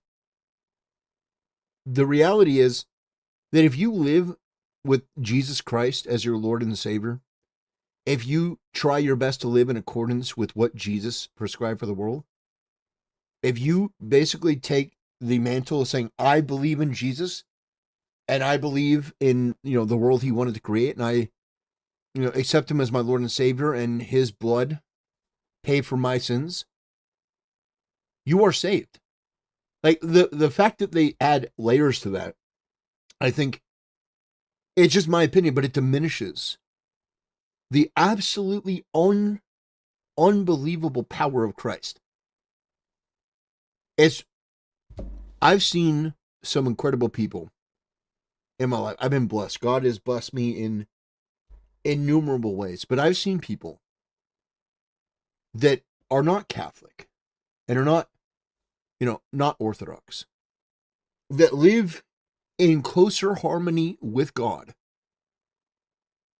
than any of the people that I've seen that are Orthodox that claim to be the true heirs of Christ's kingdom. So I understand that from a historical standpoint, Jay Dyer has immense knowledge. And if you were to listen to him, I'm sure that you would become better informed on a lot of these different things. But when it comes to salvation, I don't believe, you know, the way that they're trying to basically, it's a difficult thing to go over, but the way that Jay Dyer approaches this, I just don't feel, you know, the way that Jesus approached humanity is not the way that Jay Dyer is handling, you know, the way that you deal with people. And I'm not saying that you even have to be nice, but I don't even feel any kindness. I don't even feel any kindness in this. And I think maybe that's why people are all putting, because he's shaking his head. Like, whether you think the guy is genuine, he seems to be wanting to learn more. And I'm not, I like Jay Dyer's debates. I like some of his approaches. But if you are going to reach people, if you're going to have people that, you know, eventually convert, because ultimately that is the goal, right? Not to prove that you're the smartest person in the room. The ultimate, because, I mean, that would be pride. That would be, you know, a deadly sin. Which, I mean, you wouldn't want to be committing the sin of pride. The ultimate goal is to go out there and preach the gospel that's what Jesus said. Go out there and preach the gospel to the four corners of the earth. So, you want to convert people, right? You want more people to come to God, to come to Jesus Christ. So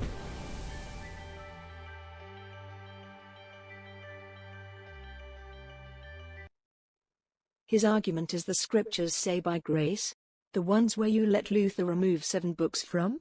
I'd be mean to him too because it's ridiculous. No, do you think Jesus would be mean? Like, my ultimate thing is, if you believe in Jesus Christ, you believe in his teachings, you believe in his message, was Jesus mean to the Roman soldiers?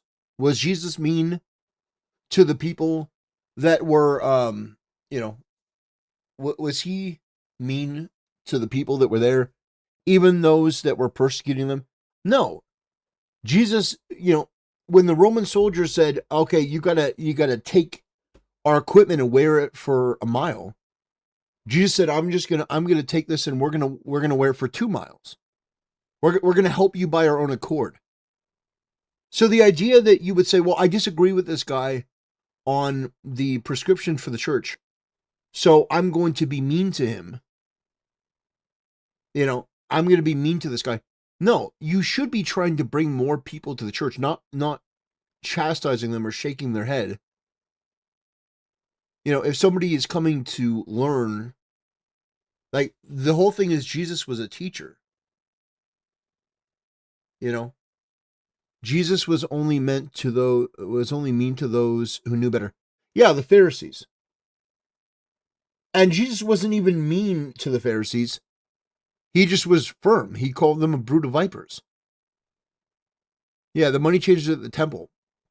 Yeah, it's absolutely true. But when people would come, like when people would come to Jesus to learn more about his message, he was never mean to them. He was not mean to people that came to learn about his message and the gospel. And he would take people of all different types. People that had backgrounds that were, he even took money changers.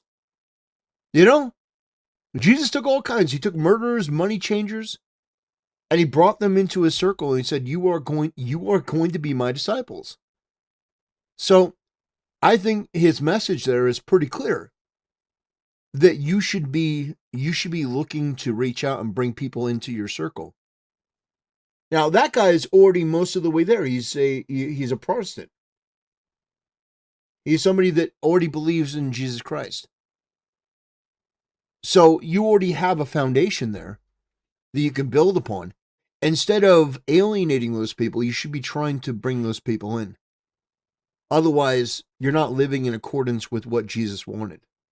That's my opinion. That's my take on it. I think it's, unless this guy becomes incredibly rude. Somebody just says he's condescending, arrogant ass. Yeah, I can understand that. But the fact is, it's not that his argument is even wrong in all cases. It's not even that his argument is wrong. It's not even tone policing either. It's, what is your ultimate goal? Is your ultimate goal to be right for the sake of your vanity and your channel and your image? Or is your sake to bring people over to Christ? Do you want to bring people over to Christ? Do you want people to be true believers? If you think that orthodoxy is the correct approach, do you want to bring people over?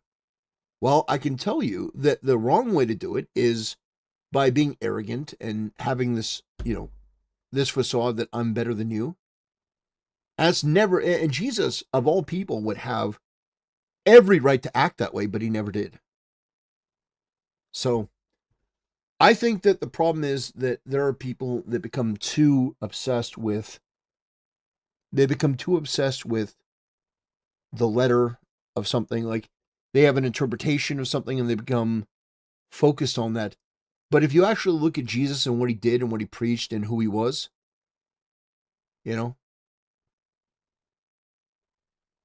yeah. Wait, what? Jay Dyer on Templar stream? Yeah, we're watching a little bit of Jay Dyer and just a little bit of criticism. I ultimately want to bring more people to Christ. I want to bring more people over. And we have enough problem with an invasion of Islam. I want to bring more people over to Christ. And I think that having debates like this is good. I think that having conversations is good. I don't want to become an exclusionary movement. We want to bring more people in. We want more Templars. We want more people that believe in the grace of God, that want to live a decent life, getting married, having a family, rejecting degeneracy. I think all of that is much preferable to what we're dealing with now. I've never done one of these before, so it's a bit new to me. Maybe more of a nervous laughter. Okay. Well, McGrath is one of the most famous modern. Yeah, it's like anyone could pick up on that. Before he even said that, I haven't pre-watched this. Before he said that, I knew that was a nervous laughter. Which is why going in hard on him is just weird. And by the way, having esoteric knowledge doesn't make you better than somebody. I know it's like he's asking you for clarification, which I think is good. It's good. It's better than a lot of these people on the left that pretend to know definitions or just change them. Yeah, they just change the definition. Oxford Protestant scholars. He wrote a book called Justitia Dei, and in that book he admits that nobody in the ancient and medieval world until about 1500s had the idea of justification by faith alone. Oh, okay. Here, let me pull up some quotes here then. Okay, so yeah. I don't know. I've seen Jay Dyer do debates, but this doesn't seem even like a debate. This more seems like a guy is trying to understand, and he's using his frame of reference to come at this. And so Jay Dyer's shaking his head and putting his, like, this is your fucking job. What else, where else do you have to be and what else do you have to do? You look like a pretentious asshole. If these are so easy to break down, then, I mean, you've done it 1,000 times before, 1,001. I don't know. This particular thing, I think Jay Dyer does some good debates, obviously. He's very good at what he does. But it's sort of like, this is so beneath me. Get out of here. It's just, I don't understand the point of it. I don't understand what the point would be if you're trying to win people over. And you're trying to convince people that Christ is salvation, but not alone. Because for whatever reason, it's like, so faith in Christ in itself isn't enough. It's got to be this other thing too, which in my mind diminishes the power of Christ. Because, the idea that you need something more, I think that the message of the cross, I think it's so much more. On one hand, you've got the thief that's telling Jesus to use his power to save all of them. And on the other hand, you've got the thief telling Jesus, we deserve to be here, but he doesn't. Remember me in paradise. That guy wasn't baptized. And I know that people go, but he was baptized in that moment. And no, he wasn't baptized. What the heck happened? It seems that my stream went out for just a second. My channel is under attack by the devil and the woke left. Why are you piety signaling? Well, you got to understand he's got a lot of trolls calling you. No, I understand that. I understand that if you have a lot of trolls calling in, that's one thing. But it's like, it's your job. It's your job to cover this.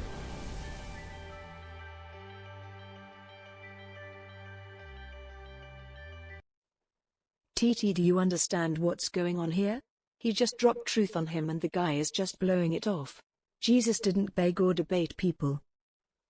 Yeah, well, this guy, first of all, this guy's not Jesus. But second of all, this guy obviously doesn't understand. And if you're trying to preach the gospel and the truth to people that don't understand, you're using a terminology that can't reach them, then what the fuck is the point?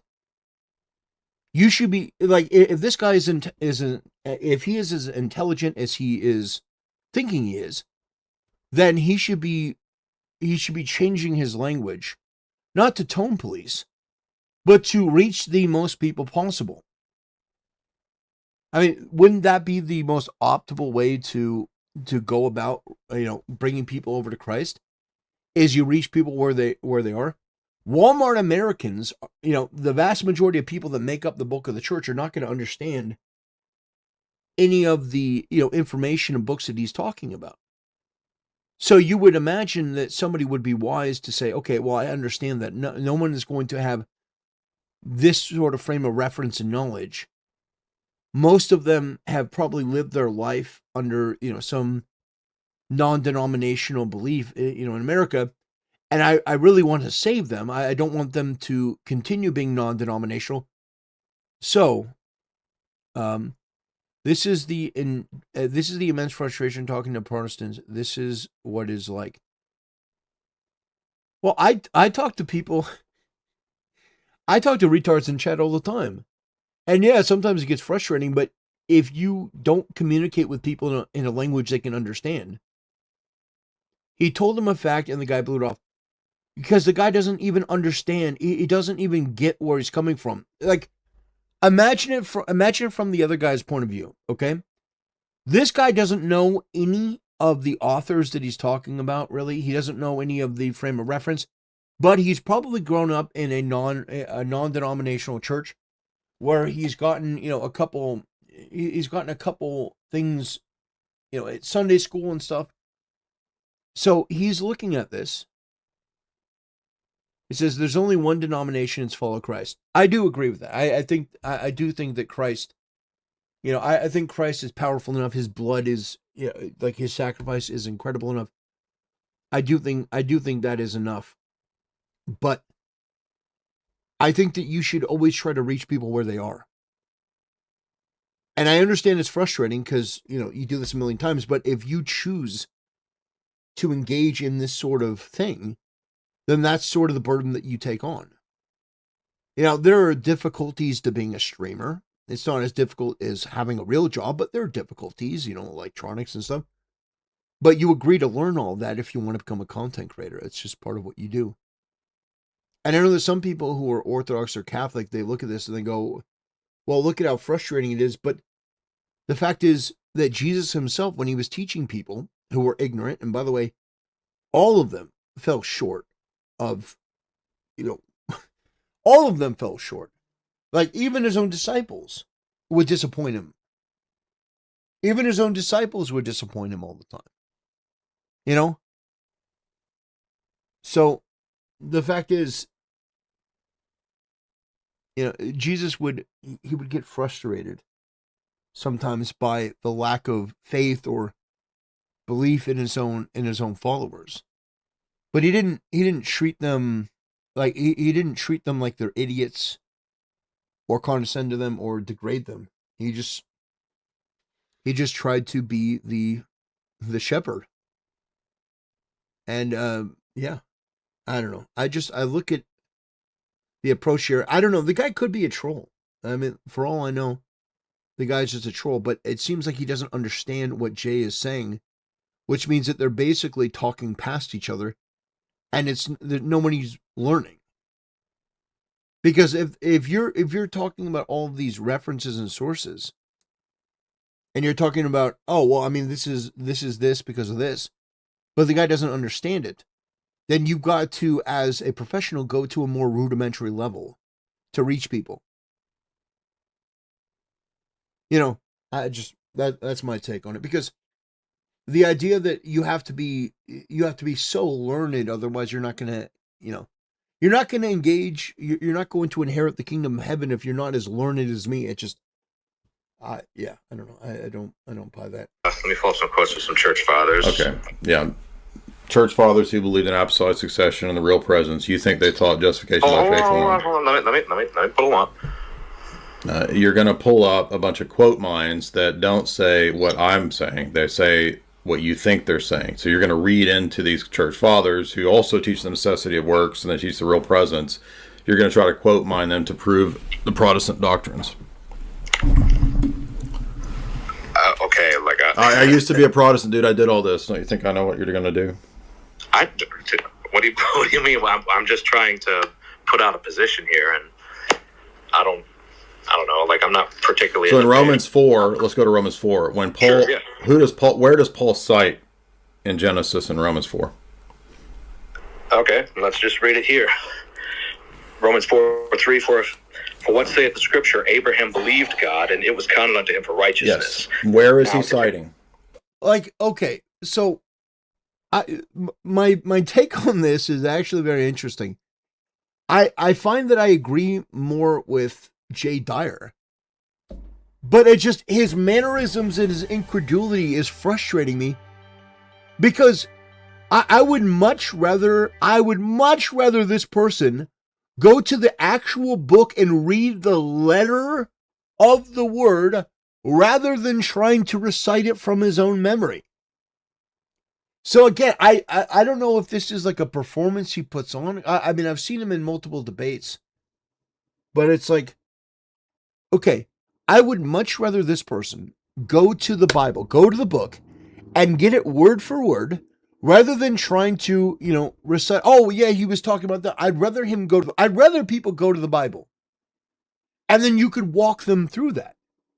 You walk them through the Bible, and you can explain these things, but I'd rather them read the actual letter of the word. Genesis chapter 15, verses 3 6. Right. Okay. Now, tell me this. In the Protestant view, in terms of the transition from wrath to grace, as the Reformers spoke of, when was that in Abraham's life? Genesis chapter 15, when it says he believed God. Thank you for refuting. Yes, thank you for refuting. Thank you for refuting Protestantism, because it's Genesis 12 where Abraham first believes and does several chapters of good works before Genesis 15. So you just refuted Protestantism in Romans 4. No, because you read the rest of the chapter. It's talking about Genesis chapter 15. Where it says, who against so you literally heard nothing I said, and you're not addressing the argument. You don't even understand the argument. You're blowing past the argument. Maybe I'm just not quite getting what you're saying. You're not correct. Do you want me to state it again? Sure. The transition from wrath to oh, it's not the right Bible. It's the heretic Bible. Only the holiest church has the real Bible. Oh man, yeah. He knows. I'm telling you, this is how the conversation goes every time. Yes, Heinrich. No, I get it. This is how the conversation goes every time. But this is what Jay Dyer signed up for. This is what he's doing. This is his calling. So you are inevitably, like, for example, right now, Heinrich is criticizing my approach to this, and I'm criticizing not really what Jay Dyer is saying, but the sort of like over the top, emotional, like incredulous, like hand gestures, like he's a Muppet. The thing is that I think you should try to reach people where they are, and I understand that he's probably done this 10,000 times. And this is like every conversation. But at that point, it should be easy for you. Like, I'm not saying you're going to convince this guy. This guy could be a troll. He could be, an irritant, whatever. But, if you are taking this up as the mantle that I'm going to defend my faith, I'm going to put it out there. I think this is the correct way. I think there is only one way to salvation, and that's through Jesus Christ and also works. So, you have to do works and through faith. I think that's the only way, and through this, the Orthodox Church. That's fine. But you're going to have that conversation 1,000,000 times. And 1,000,000 more. Because there are way more Protestants and non-denominational believers than there are Orthodox. And so if this is the task that you want to put on your shoulders, you think this is going to save the most people, I think that's commendable. I think that's great. But if you want to do that, you're going to have to have the conversation over and over, because there's been a belief structure that has been ingrained in people for the last hundreds of years, in America especially. I mean, it's changed over time, but you've had people that have had, this different view of religion and Christianity. Even back to the founding of this country, there were people that were Protestant versus Catholic. That's why we have the First Amendment as it is, that, the government shall make no official religion, because of the difference between Protestants and Catholics, where you had the Protestants that, had one belief and the Catholics that had another.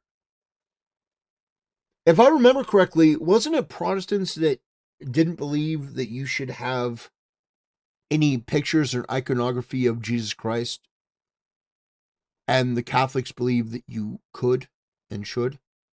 That was, if I recall, that was one of the differences. We got Hexai, Isaiah 64:6. But we are all like an unclean thing, and all our righteousnesses are like filthy rags. That's so true. We all fade as a leaf, and our iniquities, like the wind, have taken us away. That is absolutely true. That's absolutely true. And so one of the reasons why I believe, I believe in through faith alone, is because of stuff like that. Because the reality is that even our best works are like filthy rags before the Lord. So there is no way, like, if you were to go to God and you were to say, I'm Jay Dyer, look at these things that I've done, he would look at them and go, I mean, it's sort of like, a parent trying to be proud of like a really, really, really terrible drawing.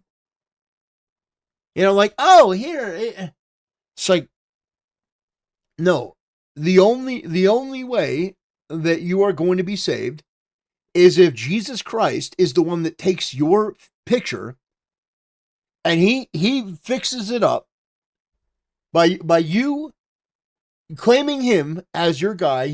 Jesus is my guy. I love Jesus. I accept him as my Lord and Savior. He's going to take your filthy picture and he's going to clean it up and he's going to present it to the Father.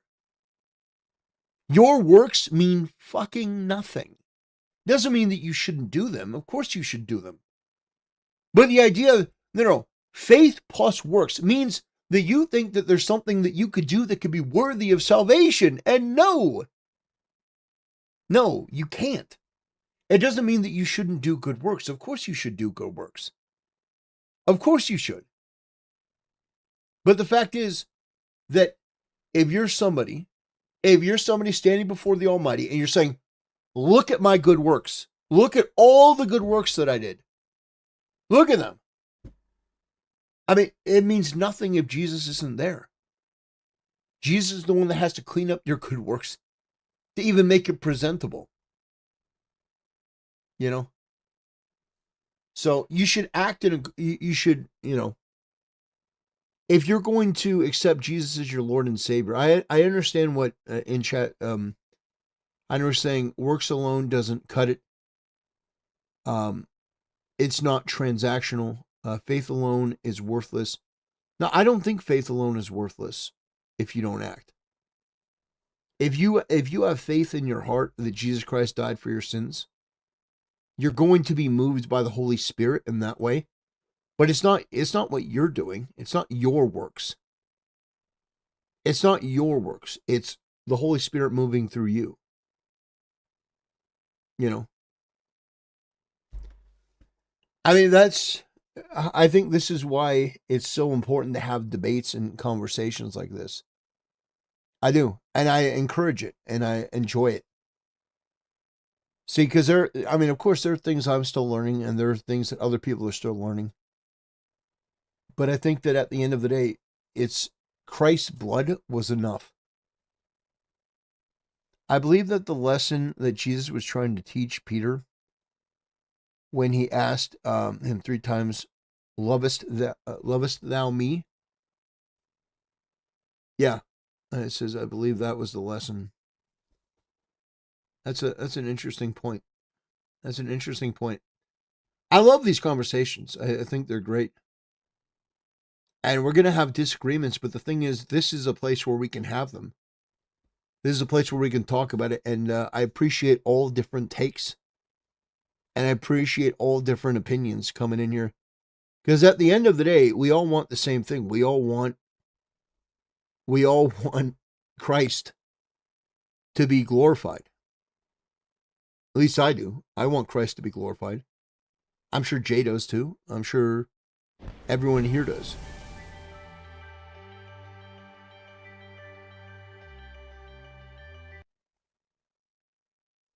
Parable of talents, you have to act. Well, thank you for the donation, Heinrich. I appreciate it. I appreciate the support. The parable of talents. Should we watch the rest of this? You guys want to watch the rest of this? Grace should be Genesis 12, not 15. So by Paul citing Genesis 15, you refute the Protestant position. I'm sorry, I don't follow that because... Oh, my gosh. Hold on, dude, hold on. Because in Genesis 12, the command was just get out of your country. It wasn't that he'd be a father of many nations. Or if it was, like, he didn't completely comprehend that. And it records in Genesis... Did he believe in faith in Genesis? Let me present my position. You're ignoring the argument. I'm not trying. Yes, you are. You're inventing a bunch of bull crap about he wasn't. I'm not inventing anything. So he wasn't justified. I'm quoting what the inspired word of God. No, you're not. You don't even know what the word of God is. You don't even know what. So he does 3 chapters of good works, but he's not justified yet. This is how silly your position is. Okay. Yeah. So God didn't make a covenant with him. Now, to him that worketh is the reward not reckoned. So you're not going to listen to the argument. You're just going to start quoting the scripture. You're not listening to me. You're not letting me get my full point. Did Abraham believe God in Genesis 12? He believed. Okay, let's just quote that. Let's go to Genesis 12. Let's just go there. Genesis 12. That's in Genesis 12:3. Does he build an altar in verse 8 and call upon the name of the Lord and worship him? Hold on. All right, Genesis 12. Get thee out of thy country and from thy kindred and from thy father's house unto a land that I will show thee. I will make of thee a great nation. I will bless thee and make thy name great. Thou shalt be a blessing. And I will bless them that bless thee and curse them that curseth thee. Oh. Sorry about that. I will bless them that bless thee and curse them that curse thee. And then these shall all families of the earth be blessed. So Abraham departed, as the Lord had spoken unto him. Does he build an altar in verses 7, 8, 9 and worship God? All right, I'm getting there. All right, all right, I'll just go to verse 8. And he removed from thence unto a mountain on the east of Bethel and pitched his tent, having Bethel on the west. Verse 7, 8, and 9. 7. Oh, excuse me, I didn't hear 7. I said 7, 8, 9. He builds an altar. Dude, I didn't hear you. So, my mistake. And the Lord appeared unto Abraham and said, unto thy seed will I give this land. And there he built an altar unto the Lord who appeared unto him. Okay, yeah. Oh, but he's not saved yet. Well, listen. Well, when was he declared righteous by God?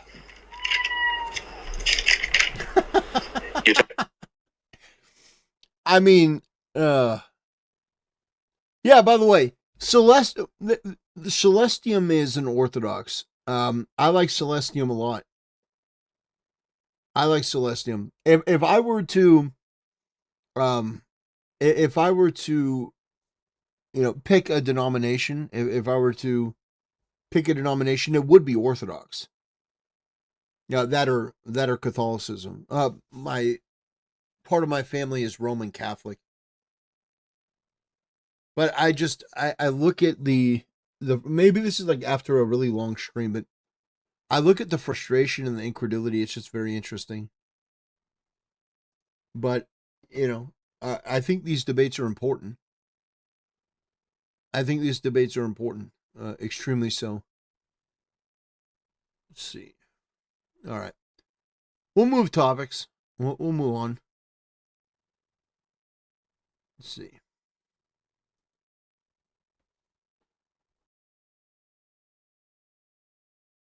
I will watch this, okay? The woke has fallen. How immigration replaced the woke left. Oh boy. Uh-oh. Immigration. All the online right are rejoicing with the supposed death of what is being called woke 1.0. At long last, people, even on... I'm not rejoicing, because I know that the worst is yet to come.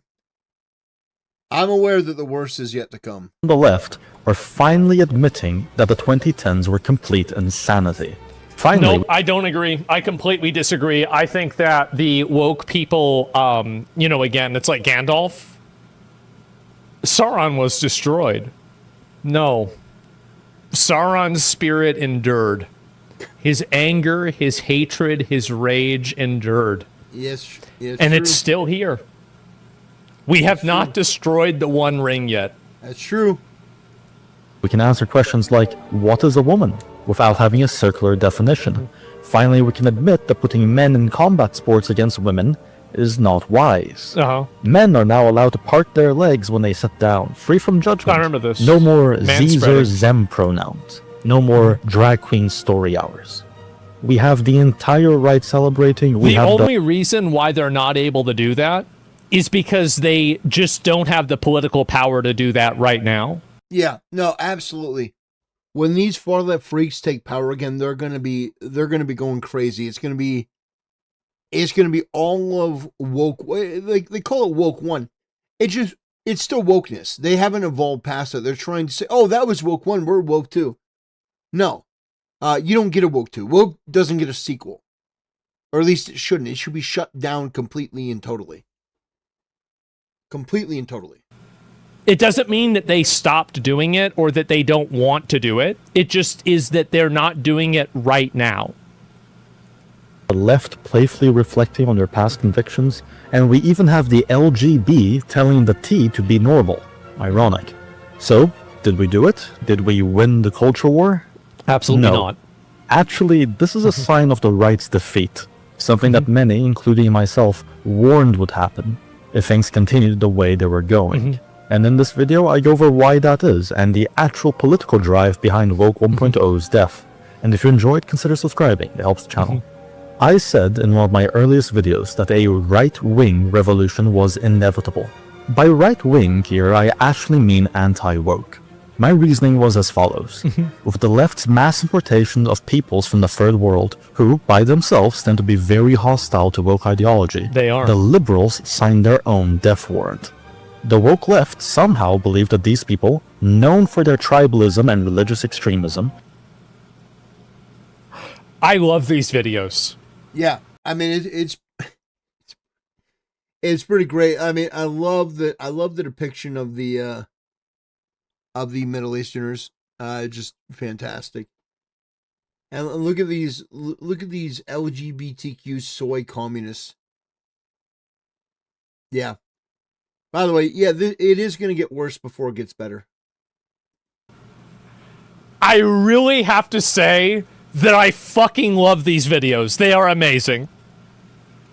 would perfectly parrot the liberal worldview. They didn't, as should have been obvious.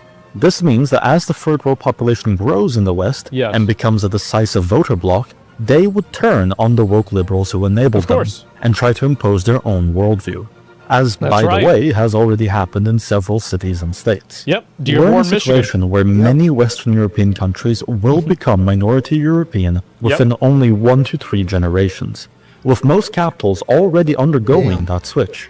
America has just... And they call you racist for talking about the Great Replacement Theory. Meanwhile, it's literally a demographic trend.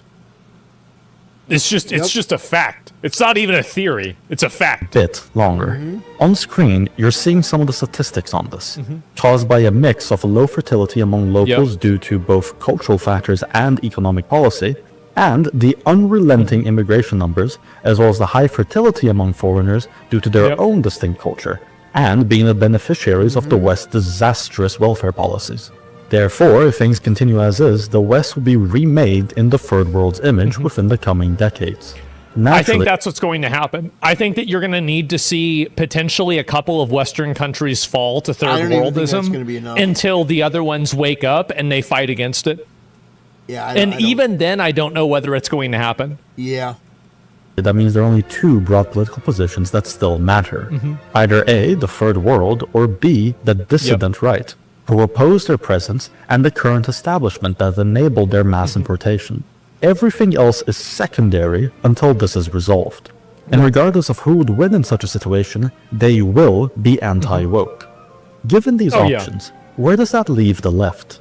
The average woke leftist has three paths laid before them. Path 1, they can stay woke.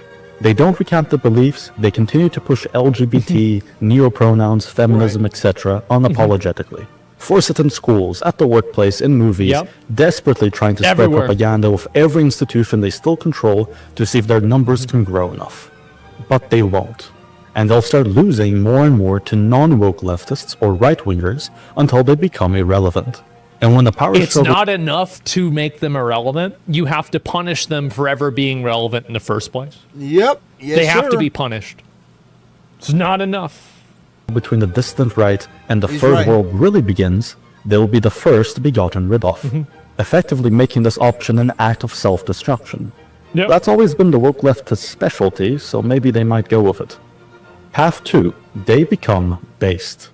A niche but increasingly common option these days, a lot of woke leftists have attempted to rehabilitate themselves, dropping their pro-immigration stance and some of their more insane cultural values, and then replacing it with nationalism. The combination of their economic policies with their newfound nationalism makes them oddly and perhaps deliberately similar to certain 20th century ideologies. Man. It's rare because so much of leftist programming is about abhorring those certain 20th century ideologies, but it does happen. Generally, these people are treated by the distant right with suspicion. But they can't... I don't trust these fuckers at all. Yeah. I don't. I think that if you were like, if you're a lefty and you're a guy that you are like John Fetterman, for example, or you're a gay guy and you're around my age and you're a lefty because like you want to be able to get married to a guy that you're in love with, right? Like I view you as an ally, right? I do. Like I like these are people that are like I look at everything from the perspective of, does this person want to destroy Western civilization or not? Yes. Most of those people do not want to destroy Western civilization. Yes, they do. And they have embraced degeneracy and anti-Christian behavior for decades. Yeah, no, absolutely not. No. Asman, what you're going to have to understand, and this is something I should probably do a video on this. In fact, this is something I should probably do a video on.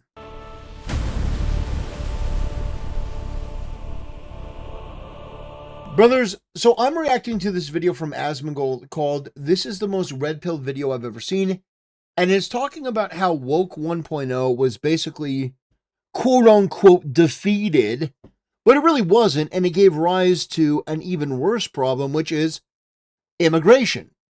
Mass immigration from the third world, and it's bringing a whole host of problems. Asmongold gave a little bit of a monologue here, and I want to play this for you, and then I'm going to give you my take about why I think this is absolutely wrong. I don't. I think that if you were like, if you're a lefty and you're a guy that you are like John Fetterman, for example, or you're a gay guy and you're around my age and you're a lefty because like you want to be able to get married to a guy that you're in love with, right? Like I view you as an ally, right? I do.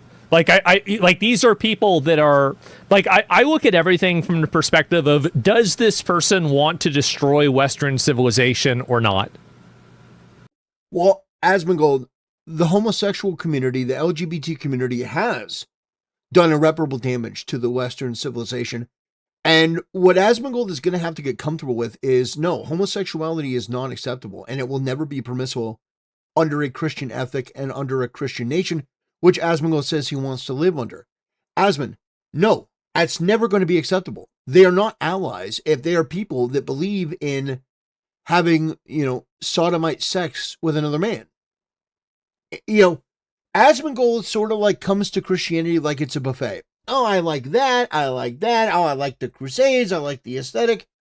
But it's not a buffet. It's an all or nothing, take it or leave it. And what we've done is we've left it. For a long time, we've left it. We've said, you know what? Well, I shouldn't say we. As in you.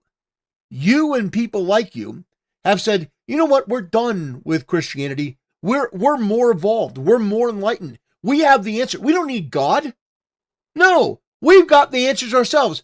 And look where the fuck we are. Homosexuality, degeneracy, sin, OnlyFans rampant, female promiscuity. We've got women killing their babies and saying, well, there's nothing wrong. And that is because of people like you, Asman. I'm not saying you directly one for one, but the sort of leftist mentality, the atheist mentality, the secular mentality that is based on, it is demonic. It is based on pride. You think that it's a coincidence that as atheism starts to, push back Christianity, that you see the rise of this stuff? But here's the reality. You want the Crusades? You say, I want the Crusades. The Pope isn't going hard enough. Well, guess what comes with the Crusades? Christian ethics. And Christian ethics say that homosexuality is an abomination and a sin, and it is disgusting. So, no, we are not going to be bringing over homosexuals to be allies. Now, if you have people that are gay that want to convert to Christianity and want to renounce that lifestyle and want to live in accordance with God and have a family and just basically live their life rejecting that sort of filth, then fine.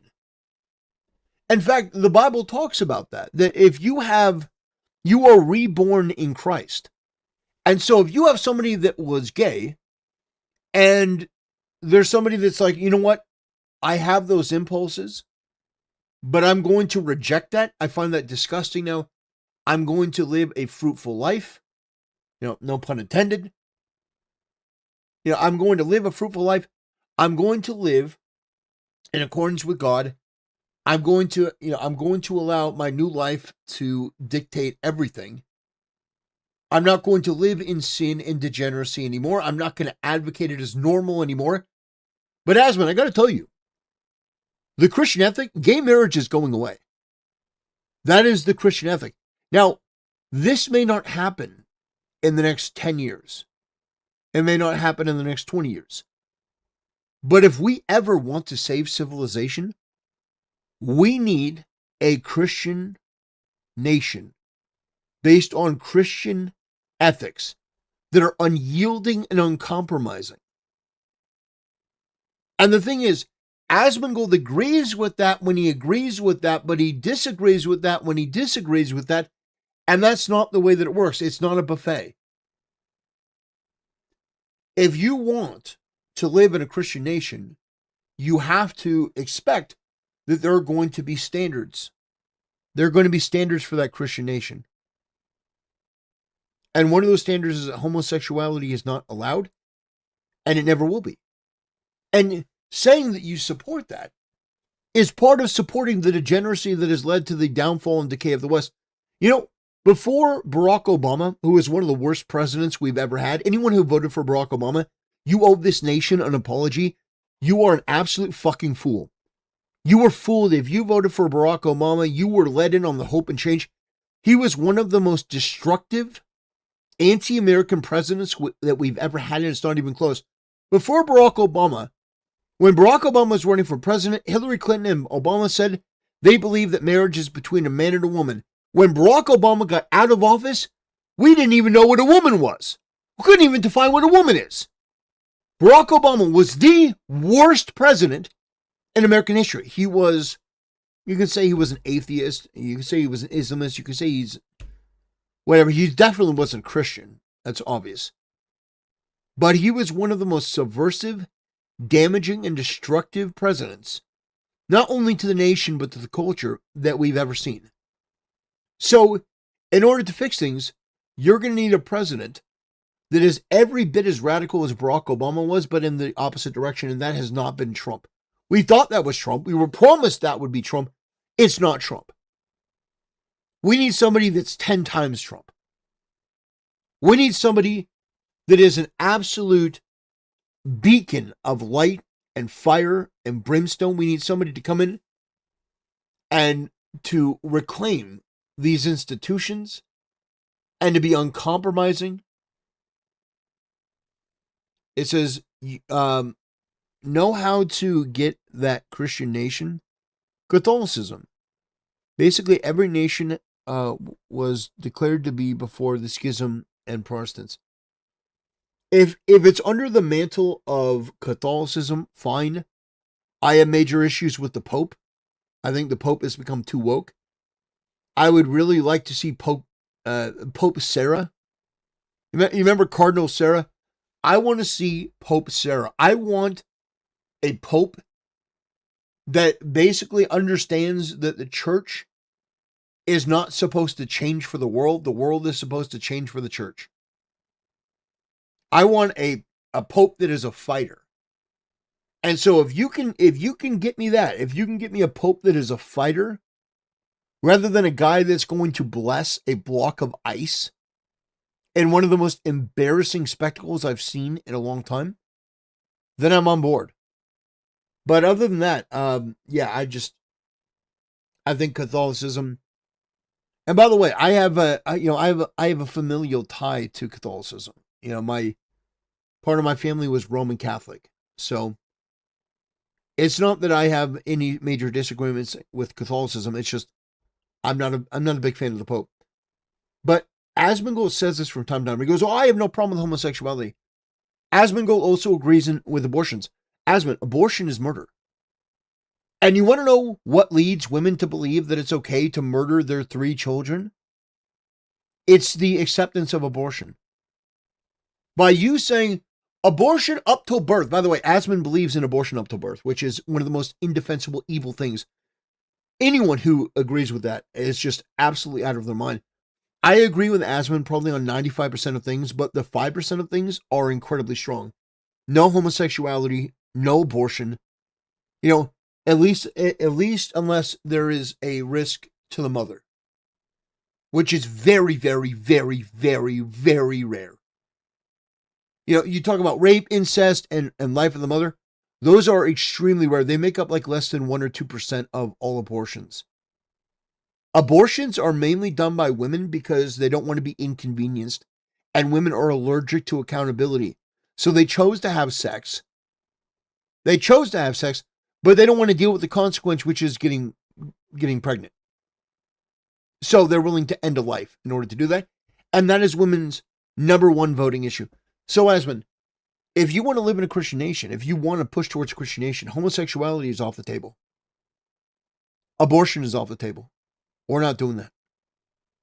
Now, we can have a conversation about some of the other things, but I think that it's important to understand that a Christian nation cannot just pick and choose. You've got to have a foundation, a rigid, hard foundation, because we have lived in this nebulous society for too long where people are unsure of, basically non-denominational Christians have taken this approach that we have to be lambs for the slaughter. And the answer is no. No, we don't. It says, Asmon would never want a Christian nation because women wouldn't vote. Now, Asmon is coming around on that. Listen, that's one of the things. Asmon's coming around. We need to repeal the 19th Amendment. The church, since its inception, has said that women cannot be popes, women cannot be bishops, women cannot be pastors. Women cannot be in leadership positions in the church. So I think that's one thing that we could easily get him on board with. But the support for homosexuality has got to go. Support for transgender has got to go. Support for abortion has got to go. I'm sure there are other things too, but I just wanted to make this video very quickly. I support Asmon on probably 95% of things. The biggest is immigration. It's interesting. I was saying what Asmongold is now saying for years before he was saying it. And it's really cathartic to hear Asmongold, one of the biggest content creators in the world, now saying what I've been saying for years. So I do commend him for that. I do like Asmongold. I do like him a lot. But I disagree with him a lot. And I think that's perfectly fair. But I think that if we want to live in a civil society, we have to do away with some of these more liberal ideas. You know, long dead should be the days of the Bill Maher's and the Stephen Colbert's and the Jon Stewart's and that sort of atheist, secular, degenerate, pot-smoking, gross, greasy, unctuous, creepy freaks. No, we need men of piety and decency and honor. We need less people like Jon Stewart and more people like Aragorn. And ironically, Asmongold is a big fan of Lord of the Rings, and so am I. But Tolkien was deeply Catholic. He's deeply, deeply, deeply religious. And he based his entire world on that. Aragorn is based off of a Christian ethic. So Asmongold, I think he's almost there, but he needs more of a pull. He needs more of a pull over, and I think he should embrace Jesus Christ as his Lord and Savior. I do. I think he should. And that's what I will pray for. I'll pray that Asmongold sees the light and that God works through him to do amazing things. And that's what I want for Asmongold. That is what I want for him. Anyway, that's going to do it for this video. I want to thank you for watching, and I'll see you next time. Let's see. Okay. Let me get that. Let's block that. Okay. Got that. On.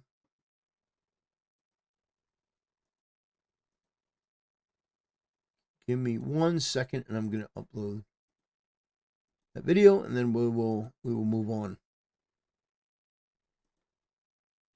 There we go.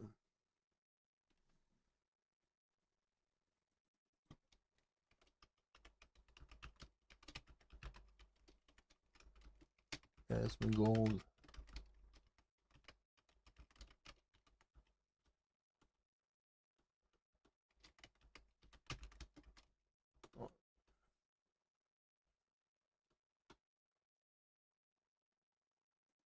Okay, got that.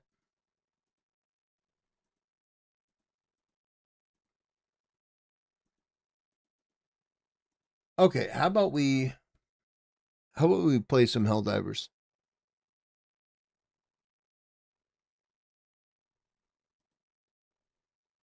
How about we play some Helldivers? Give me 1 second to set it up.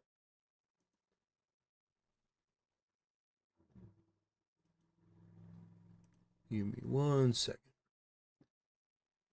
All right, you guys ready to watch me suck at Helldivers?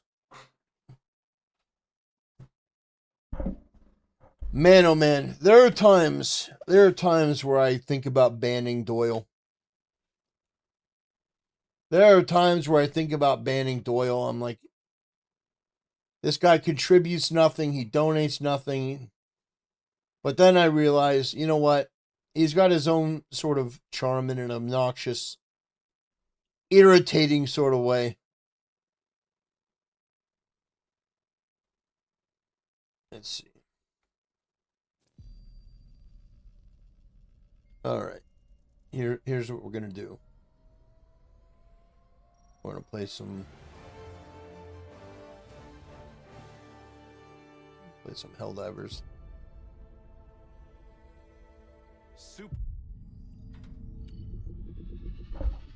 Says I was rebellious AF.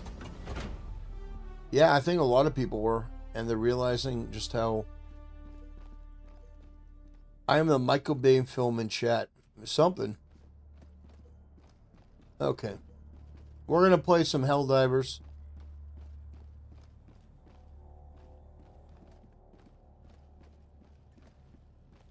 Let's see, what mission do we have to do? Complete 6 secondary objectives. Okay, we can do that. We can do that. We can complete 6 of those. The war rages on. Choose. Okay, we've been doing the Illuminated. I'm liking the Illuminated. Allied destroyer has joined squadron. Okay. Let's see. Where will you take your stand? Okay.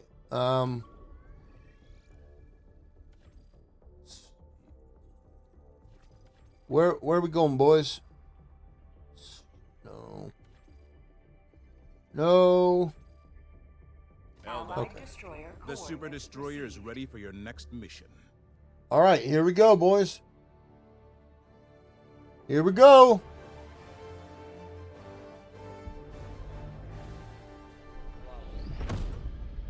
Allied destroyer has joined squadron. Okay. Okay,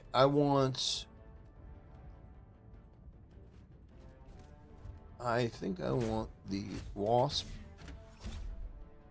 Or actually, I'm gonna do something different. I'm gonna take the grenade launcher, take the support supply pack. I know what armor I want to use. Let's see. We'll take this, and then we'll take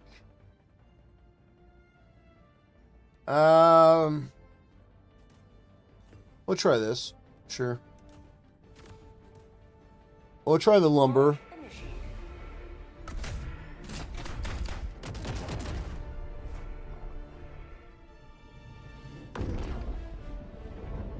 Let's go!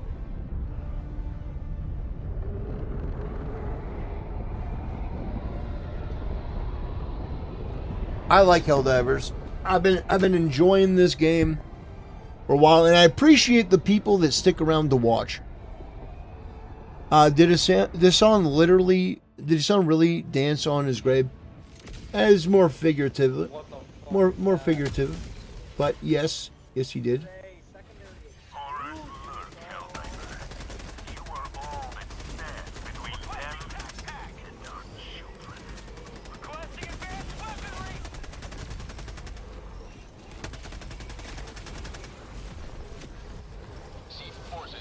Okay.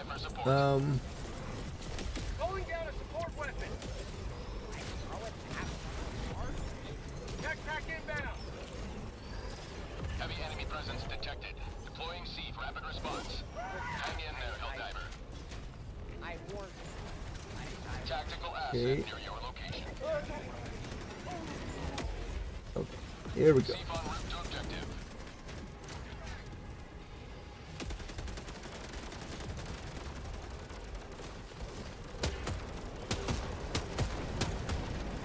All right.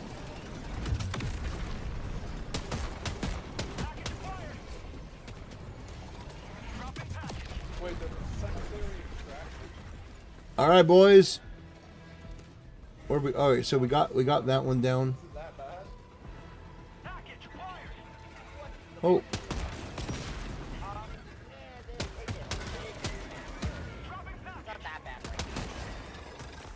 Woo!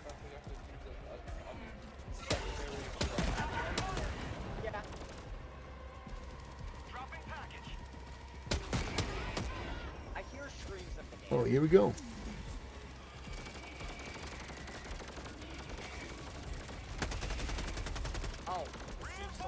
Somebody died.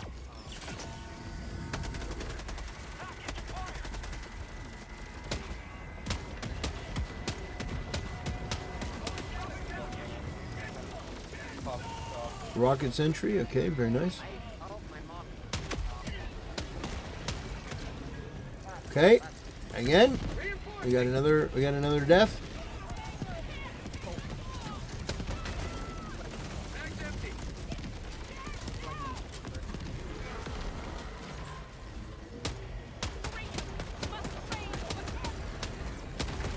Damn, that's very nice.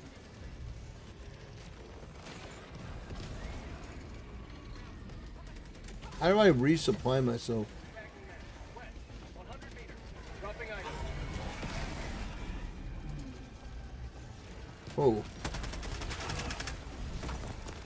Okay.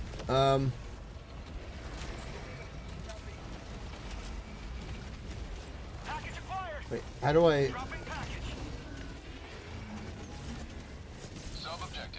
How do I... Wait a minute.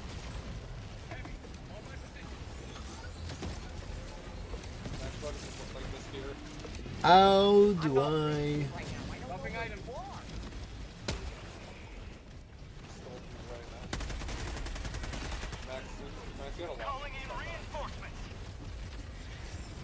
Okay, no. Can I really...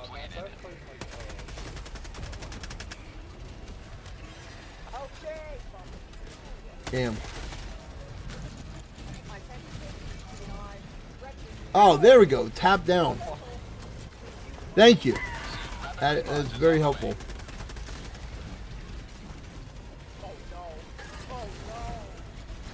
Okay, here we go.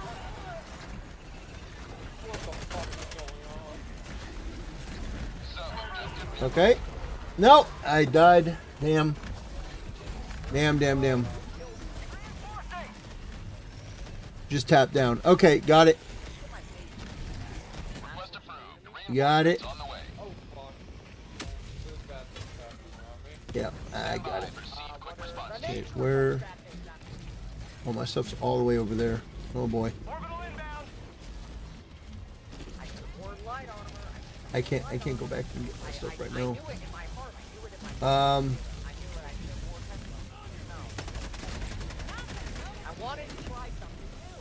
Very nice.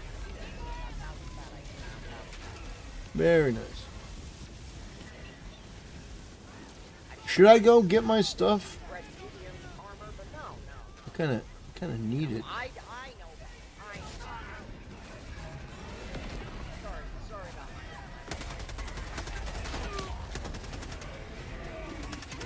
Oh gosh.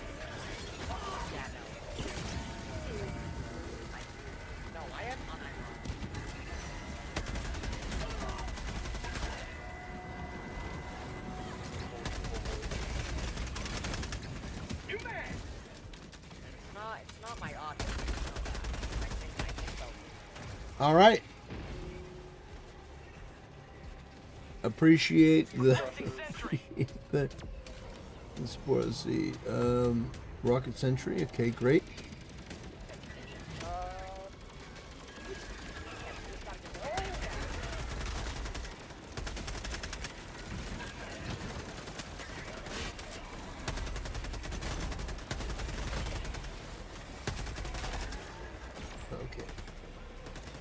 Okay, need this.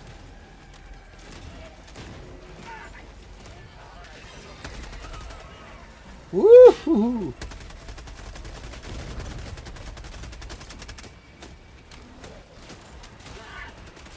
Okay. Very nice. I actually brought some of those to try.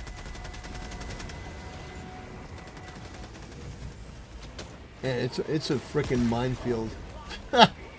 Ah, the lasers.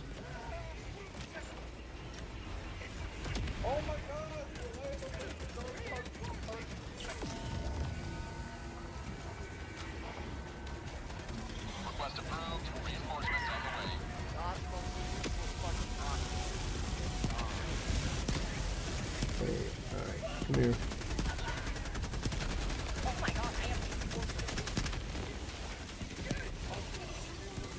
Come here.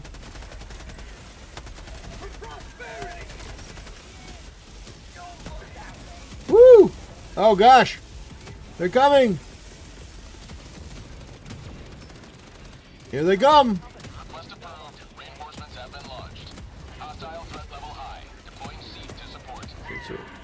So what are we still fighting here for? What are we still fighting for? Okay. I am okay. There you go. Woo! Very nice. Very nice. You got him, boys.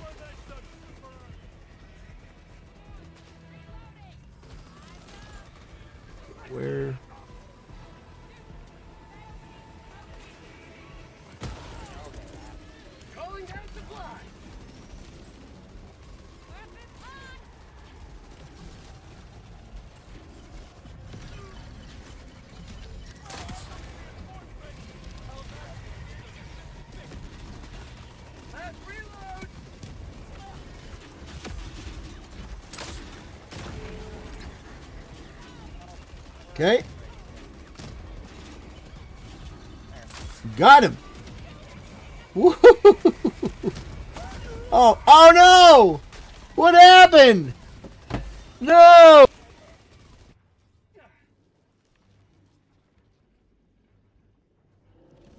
They got me, boys. They got me.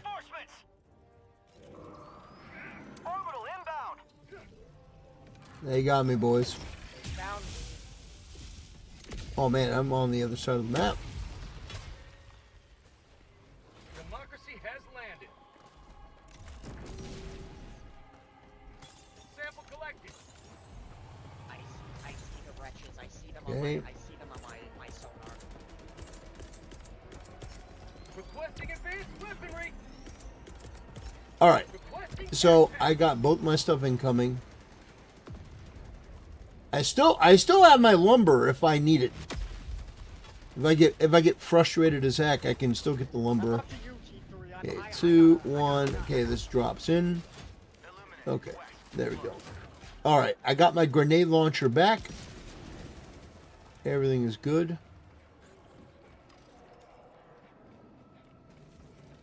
Area secured.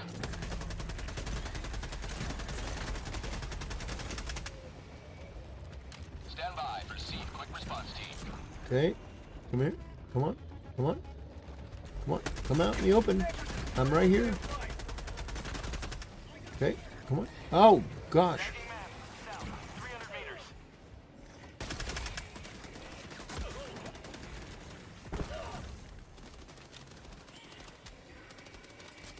Okay, come on. Got him.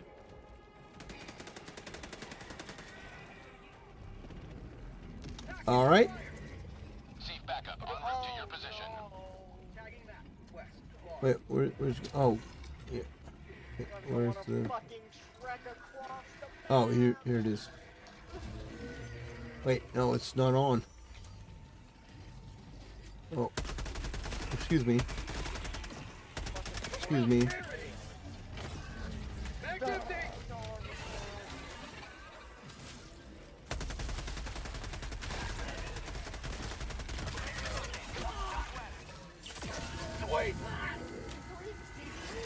Okay.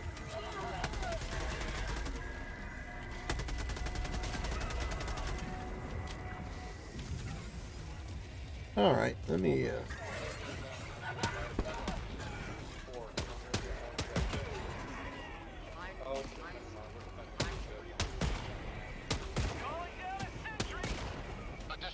Woo-hoo-hoo! I like the grenade launcher. I do.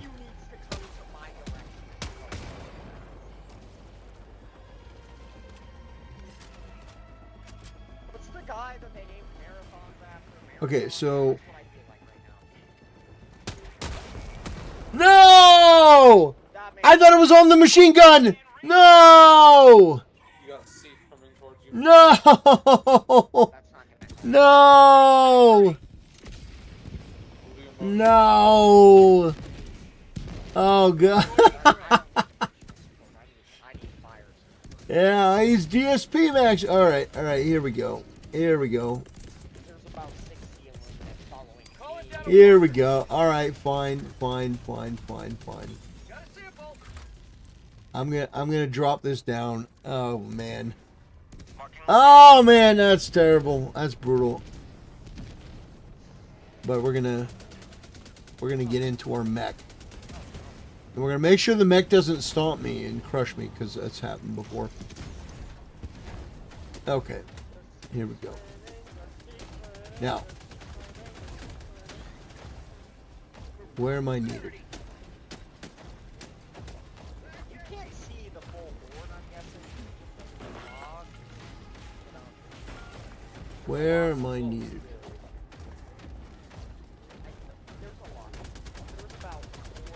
Okay, over here.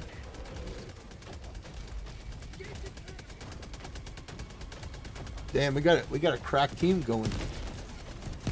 Oh gosh. No, don't hit me. Hello.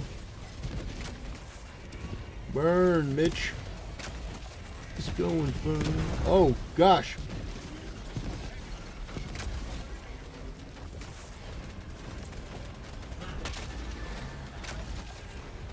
Burn! Hellfire!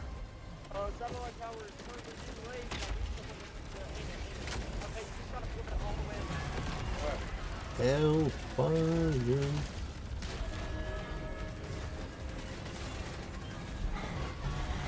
Burn!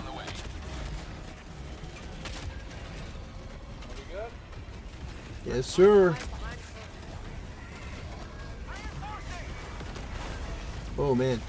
I thought you were dead.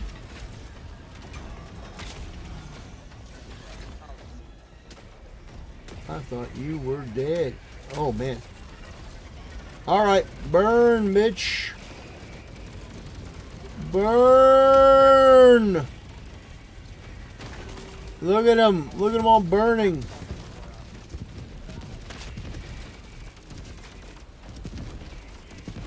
Alright. Hello.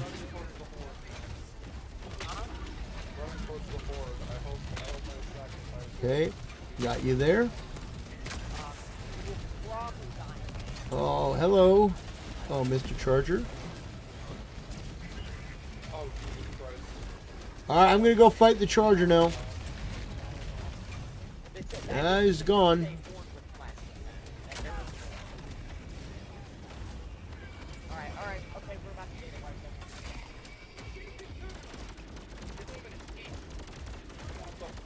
Okay. Very nice.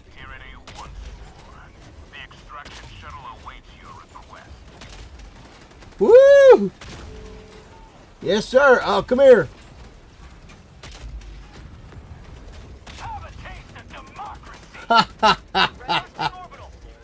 Son of a bitch. All right. Should oh, look at that. Thank you. Hello.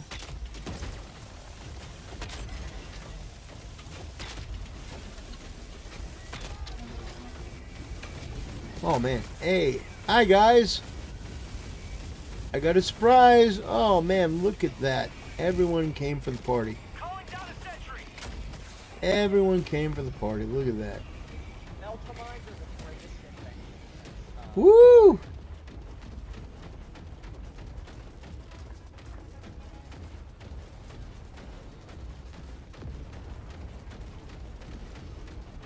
Are they coming my way? Because I can... Oh, shoot. I'm just gonna throw down a laser. Yeah, go get him. Go get him. Go get him. Burn! Okay, you can burn him a little faster. There you go. There you go. Yeah. Burn him. No, not too close. No. Burn. Wait, that's it? I gotta do it myself now? Woo! Oh gosh.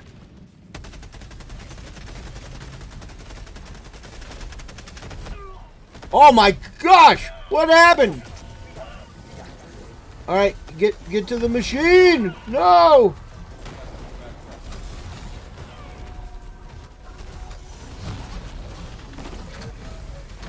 Oh gosh. I have no ammo. Heavy enemy presence detected. Deploying seed rapid response. Hang in there, Helldiver.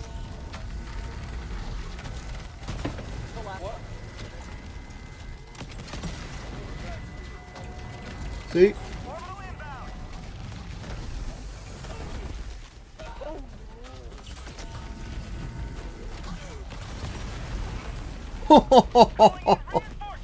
I died, but I took him out. Request approved. Deploying reinforcements. Oh my gosh. I took him out. Oh gosh.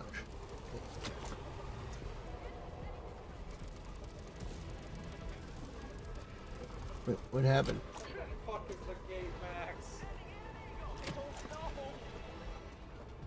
What happened?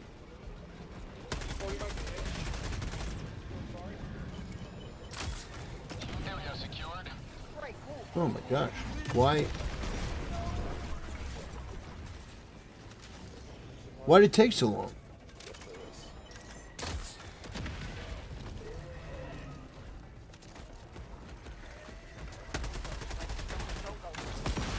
What the hell? What? Chief support incoming. What? Oh, so wait a minute. So the mines they're not timed. They're proximity mines. Oh gosh. They're proximity mines. I thought they were oh boy. Oh gosh. Okay. All right. I'm good now.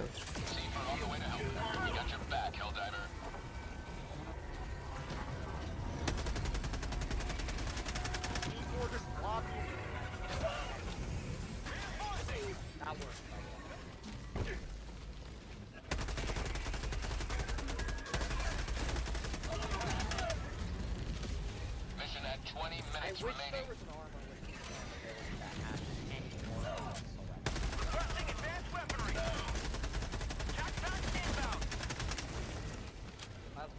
Okay.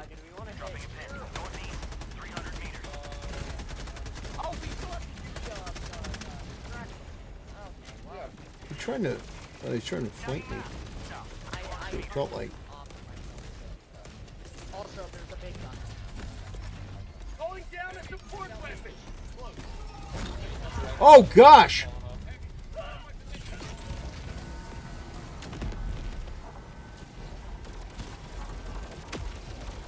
Oh, that's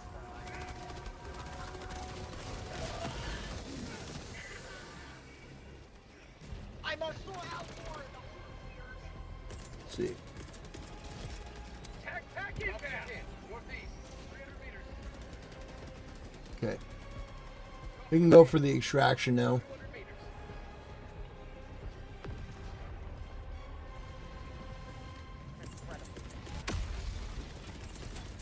Let's see. Requesting walker. Oh, watch out!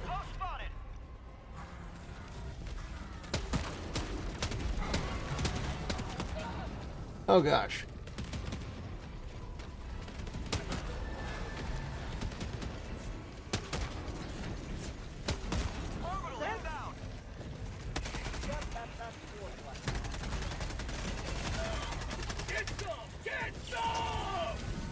Oh my gosh.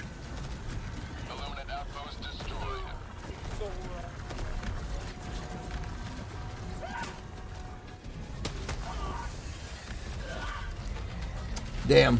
They got me. They got me, boys. Oh god, okay, y'all have Request approved. Reinforcements on the way. Point me to the enemy.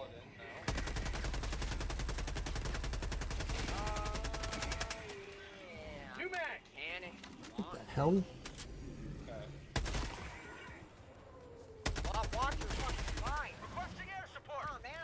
Okay.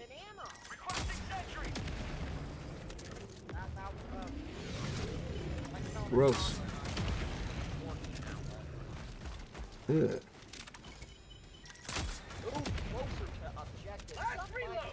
Come on.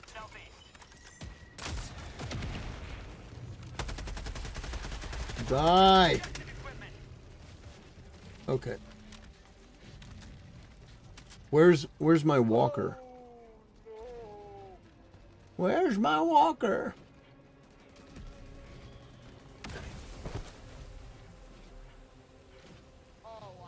Did they destroy my mech? Oh no. Did they destroy my mech? Is it gone? You may proceed to extraction when ready. So we don't have we have absolutely Is my mech still... there it is. Now it's gone. Damn. Damn, my mech's gone. Marking location.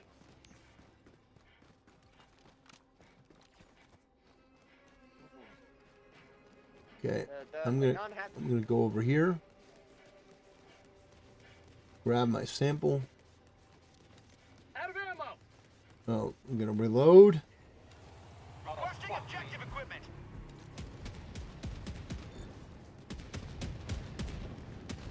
Okay, where's the sample? Liberty, save me! Here we go. We got that sample.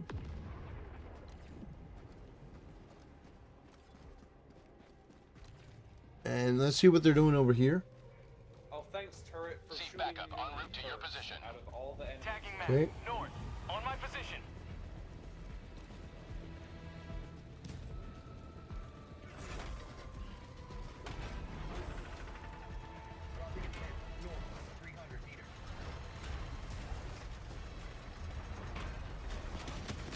Okay. What am I supposed to do? How do I get up on you? Damn. Damn, we're coming in. Let's see. One more location. Oh gosh.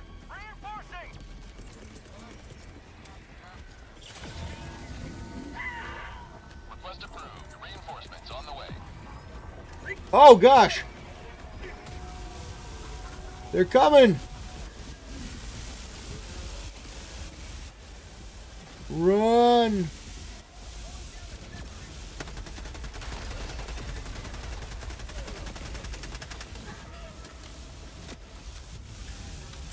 Bitch, get the fuck out of here, you freak.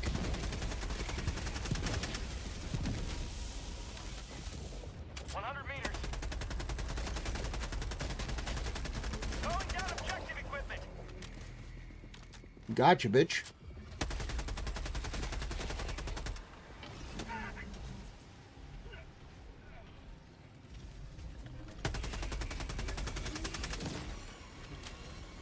Oh man. Okay, get out of here. You prick. Okay, need that. Need that. Perfect.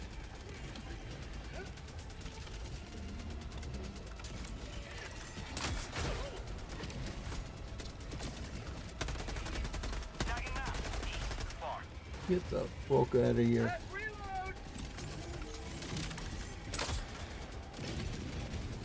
Got him! Woo! Take that. Okay.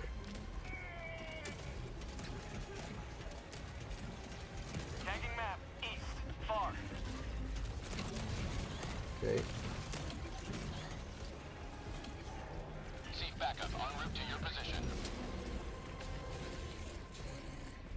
All right.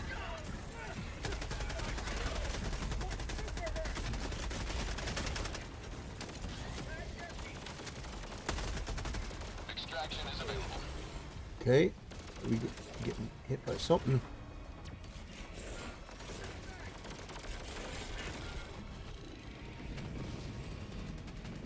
Grab this. This will have some samples to take back. Dropping a pin. East. Resupply. Okay. So where are we going? Are we gonna extract now, or are we gonna go and do another?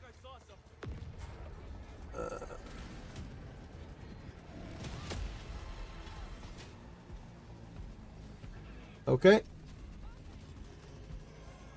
I think it's time to extract. I'm gonna go grab the samples and we can go. I think it's time. I'm gonna go grab the samples. And then we can go. I do want to get those samples though. If I can. Deploying sieve.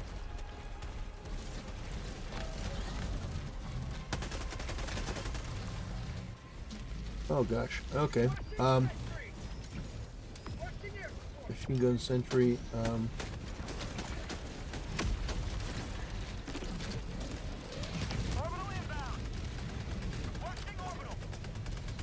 I would move. I would move. I'm gonna lay some mines down. There you go. There's one more mine. Boom. Coming through there. Okay. Get it? We're leaving. Okay. We're coming out of there. Okay. So where? Okay. So the samples are up there. They're near more to D4. Okay. Gotta reload. I'm just gonna kill you guys. I'm gonna kill you too.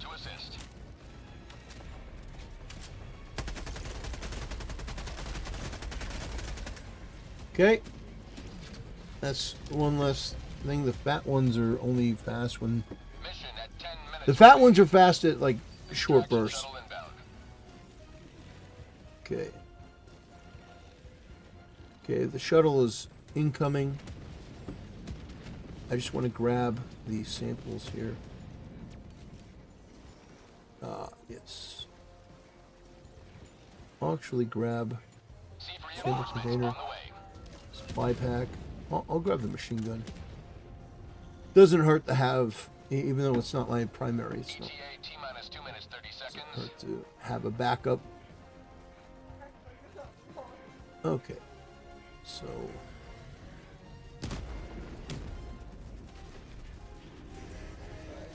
let's see here. Let me go grab. I kind of want to grab that other container.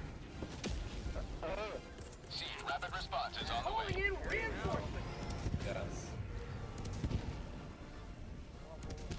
Request approved. Reinforcements have been launched. ETA T-minus 2 minutes. So they found that. Okay, one thing I can do. Yeah, I'll do it when I get back.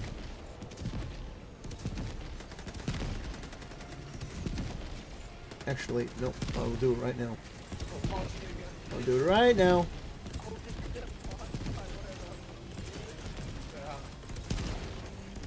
In case they need it.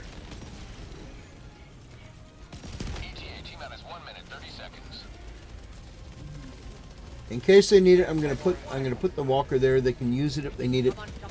I'm gonna go grab this other sample and then I'm gonna be back. Sweet.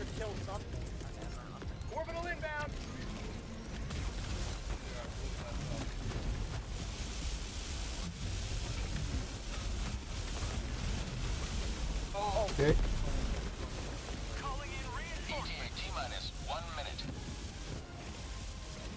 Yeah, they better not leave without me. I swear I'm gonna be pissed. They better not leave without me. I'm gonna grab the sample and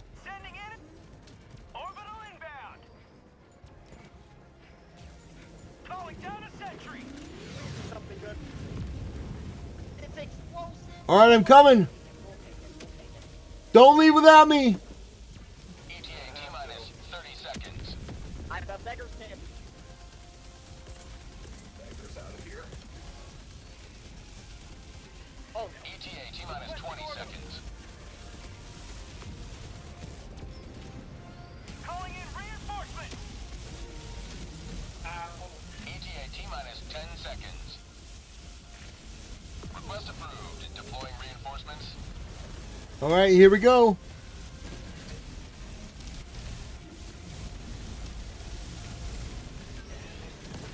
Pelican 1 approaching pickup. Hold on tight to see if they're en route to assist.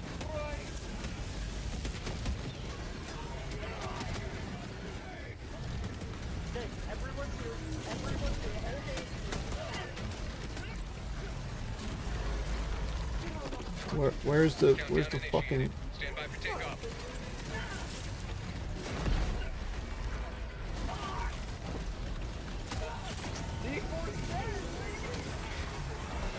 All right. I made it. Yes.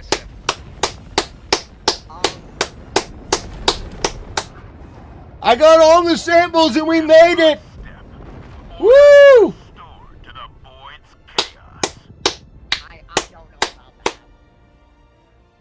We did it, boys. I made it with all the samples. Well, I killed inside the Pelican. Well, it says you extracted. That's important.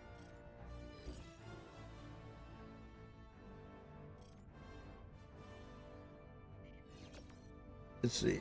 Okay, I got oh, we only got 6. Wow. But we extracted on Helldive. Isn't that amazing? Isn't it amazing we extracted on Helldive? That's incredible.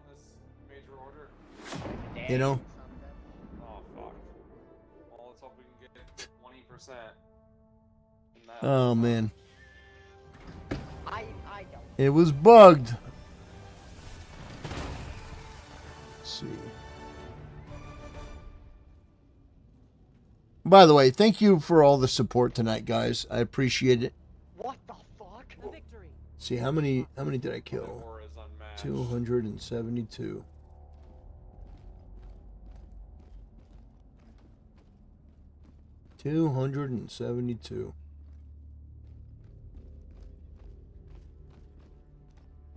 Yeah, that was nice. Their blood is red? I thought their blood was blue. Oh, you're not level 69 anymore. I'm level 6. I'm level 43. Level 43. Okay, so we did 3 of 6. So we need one more. We need 3 more secondary objectives and yeah, 3 more secondary objectives and we got it.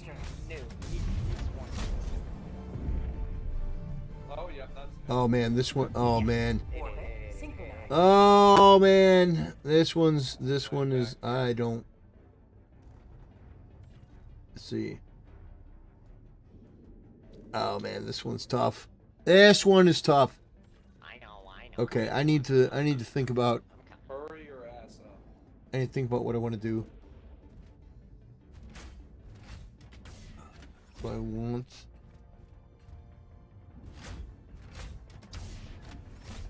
I gotta think about it.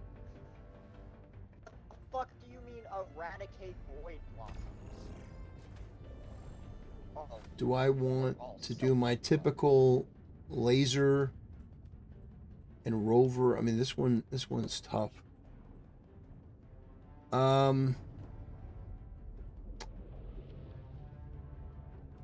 Yeah, I kind of want to do the. I think I'm gonna do the grenade launcher. We're gonna see the grenade launcher. I want the support backpack, supply backpack. I'm gonna take.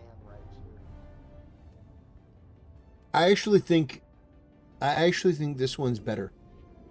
I like the emancipator. Jump pack is good for getting around, but I don't need to get around. I need to.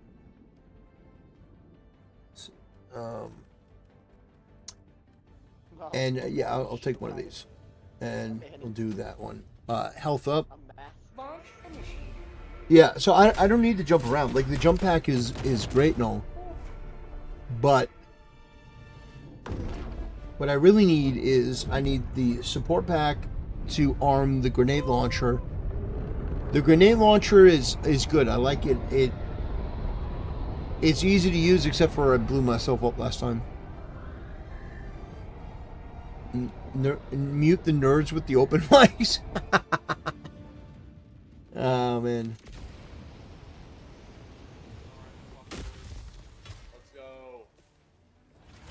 All right, I can do that. Let's see.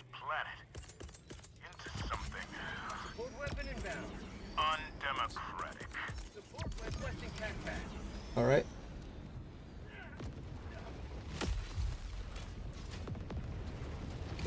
one. Okay, got the grenade launcher. Got that.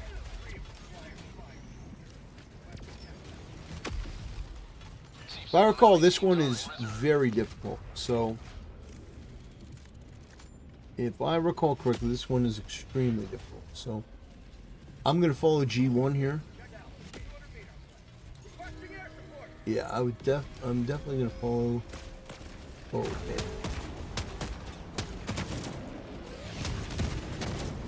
Woo! Wait, what's happening? What is happening? Okay. Ooh, don't like that. Oh gosh. Already off to a bad start.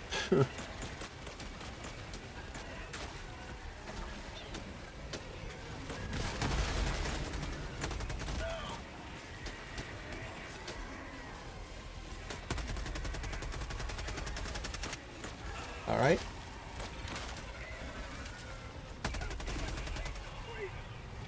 Okay. We're going to retreat back this way. Hopefully his laser beam doesn't fry me.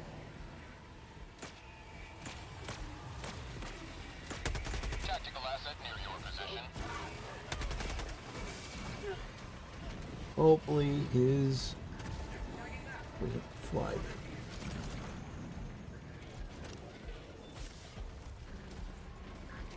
Okay.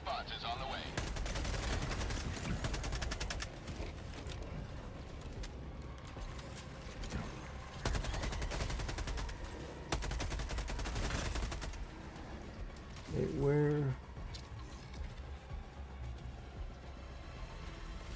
Okay. All right. Well, let's reload. Let's see. Anyone follow me? What's the damage? All right. I'm gonna go with these guys. Get the running. All right. Drilling in progress.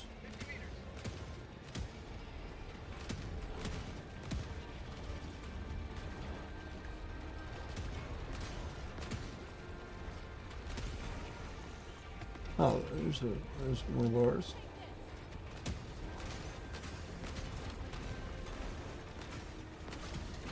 Okay.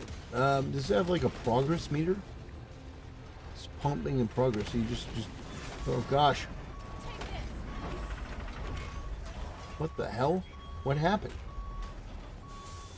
Oh, okay. He just sort of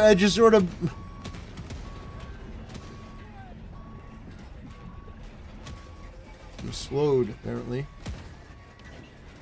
Okay, not gonna stay behind and fight all these guys unless I have to.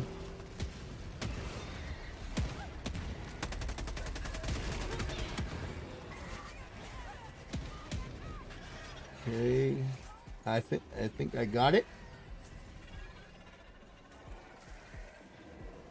I'm trudging. We're trudging, boys. Oh gosh.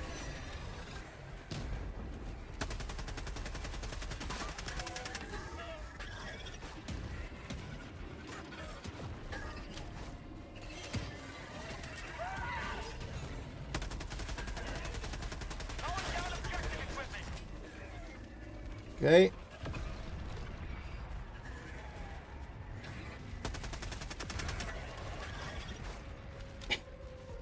He got no arms.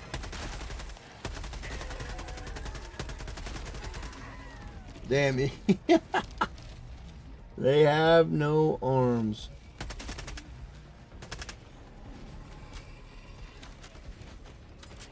Hello. Goodbye. Oh god, you are so gross. Seriously gross. I do not like you. He's quartering maxing! Objective failed. What happened?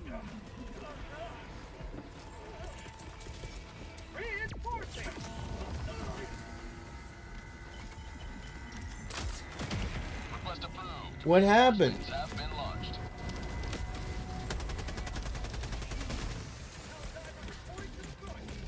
Oh, man.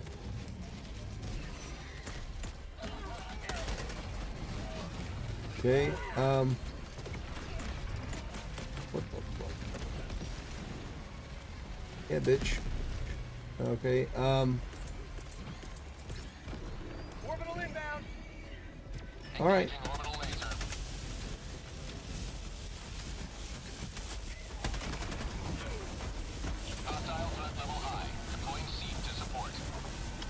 Okay, well.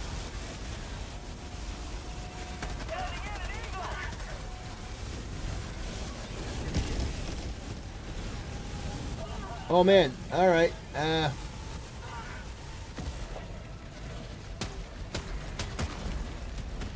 The fuck? Truck got blown up on the side objective, so it failed. Okay, well.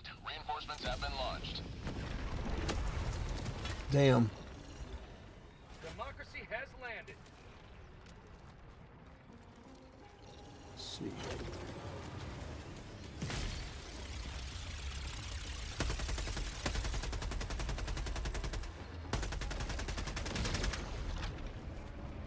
Very nice.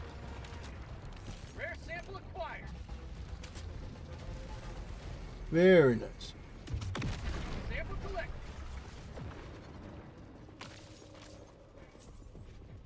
Okay, we got about 30 seconds left on the grenade launcher. Okay, no! Oh gosh. Ah! That's oh. Oh man. That's the worst time to come in. Platinum Aether saying something retarded. Oh man, he got him too. Damn.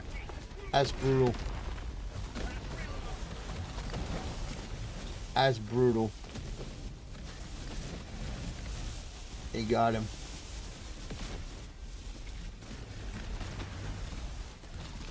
Run, brother, run! Oh gosh. Request approved. Reinforcements on the way. Yeah, it didn't exactly know where it wanted to put me.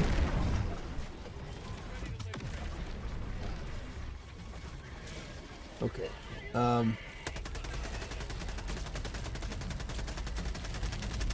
Additional sea troops en route. Calling in reinforcements. Did it really? It didn't. Come on.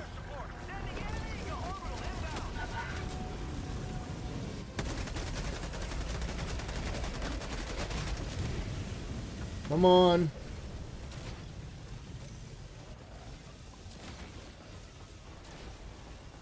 Okay. Now. Reinforcements requested. No.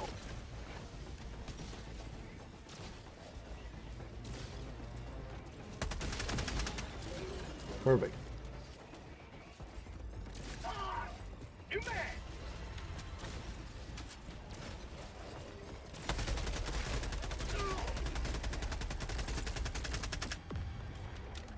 Okay. Dude, I'm just gonna wait until your shield goes down and use your legs.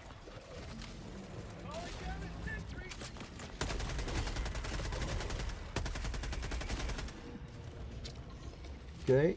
I see him over there. Ally. Nice. Nice to see a friendly face. Oh gosh. Okay. I need 1 second.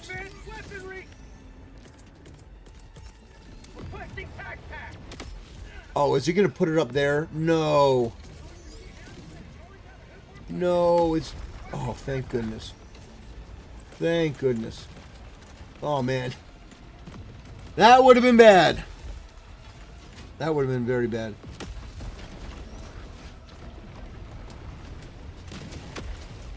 Okay. Stand by for All right, let's go. Let's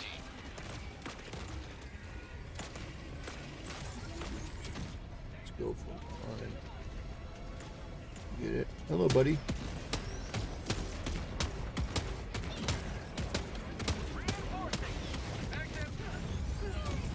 Oh gosh! What the hell? I was trying. What the? Why am I getting killed more by my team? Oh man.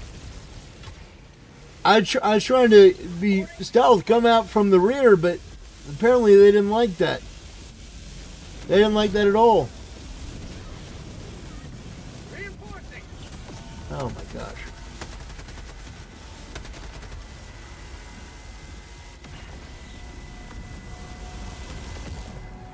Let's see. Grenade launcher. Back.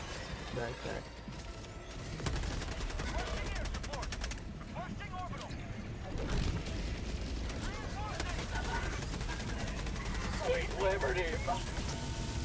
Give me a second. Grab my grenade launcher.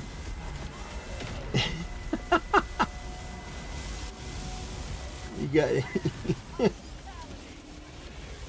That's pretty funny. You got a bona fide hater.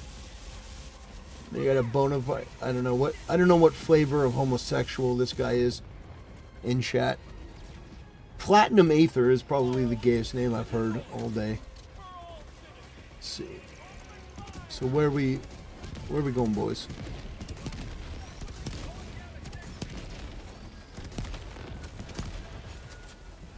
Oh my gosh. Oh my gosh. Look at that.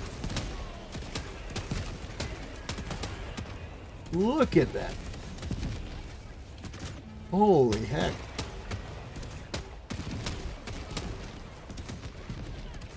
It's just a sea of them. Man.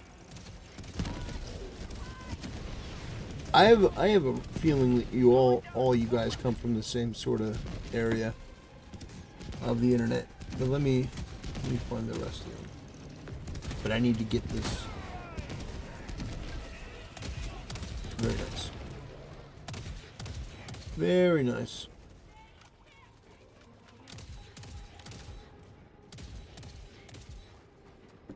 Okay.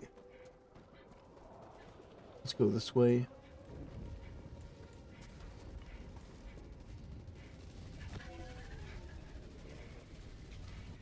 Alright. Give me an idea. Okay. They're right there. We want to make sure that we get all the... We want to get all the samples.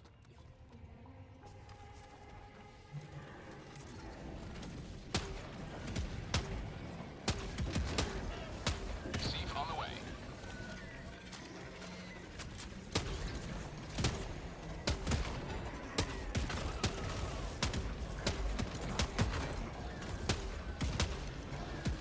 I like this. I like this a lot. I don't like that. I do not like that at all.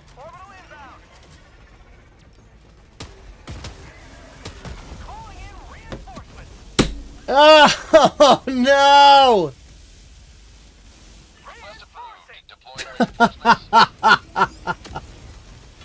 Oh gosh. Oh no. Alright. Let me.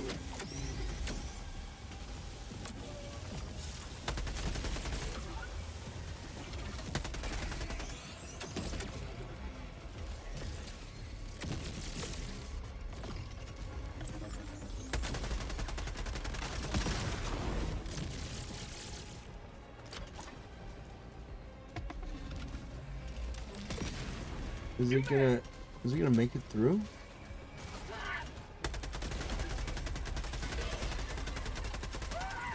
Okay. Let me get out of here.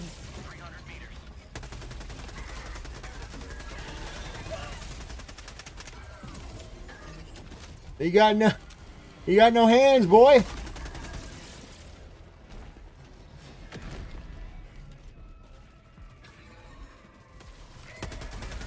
Freak.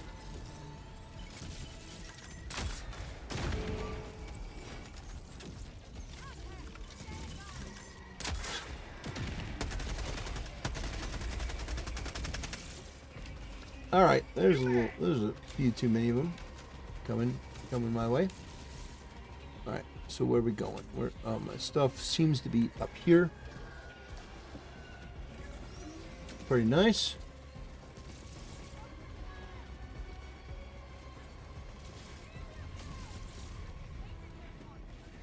Let me see. Ah, yes! Yes! The grenade launcher, my supply pack.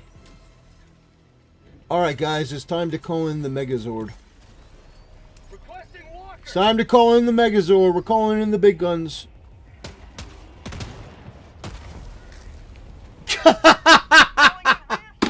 No! No!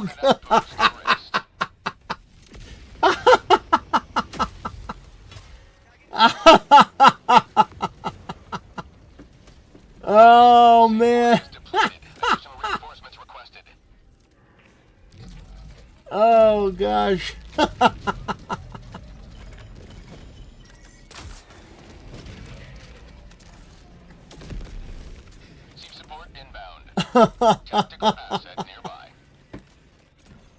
Oh, man. Funny. That is so funny. I just can't. All right, let me go. It's my. Let me go get my robot. Let me go get my robot.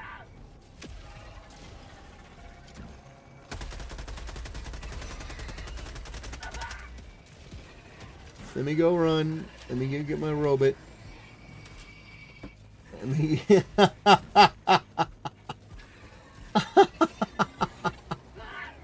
Oh man, we got some technical difficulties.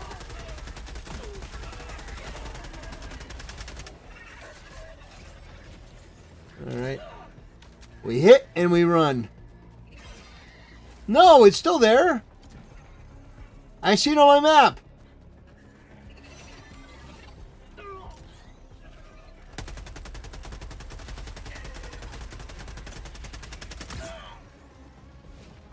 I still see it.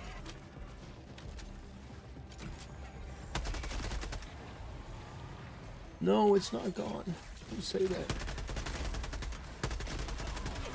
Hey, creepy weird thing. I still see it. They destroyed it first. Yeah, but they didn't. It's still there. I see it. Stand by for receive quick response. I see it. It's on the map.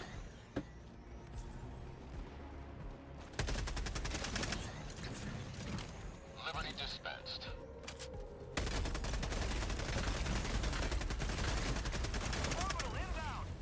Look at that. I got most of them.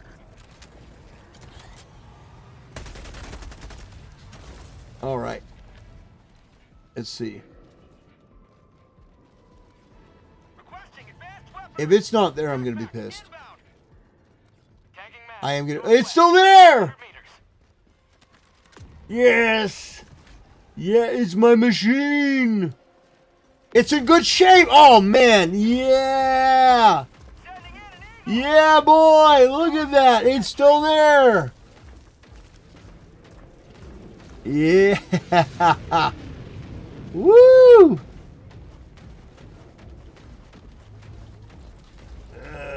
Yes. Unlimited power.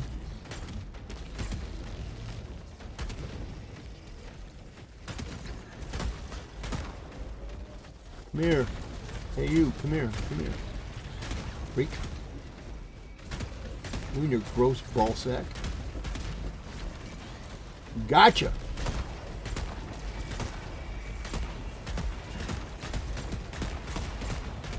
Yeah.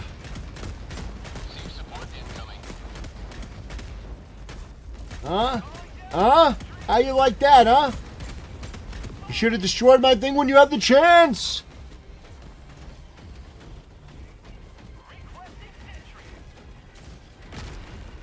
Come on. Where are you guys going? Oh, look at you. Tough guy.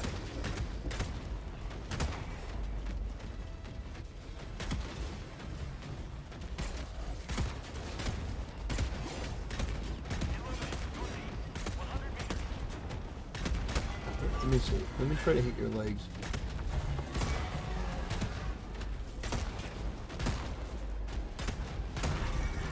There you go. There you go, buddy. There you go. Yeah. My thing was still alive. That was fantastic. I'm very happy. Requesting air support.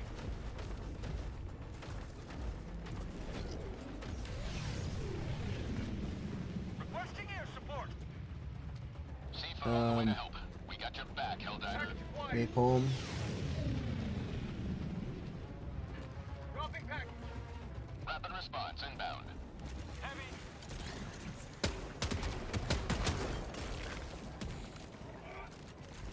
Bag's empty. Last reload. Okay.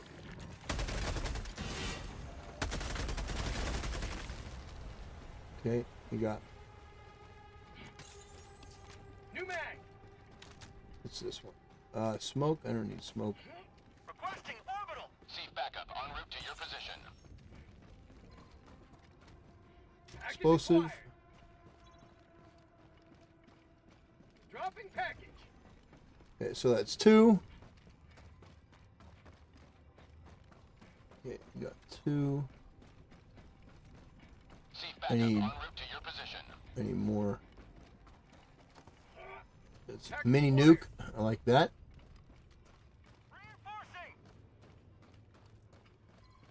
So that's 3.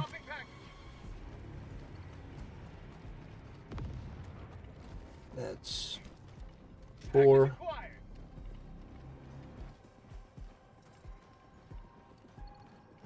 Requesting advanced weaponry.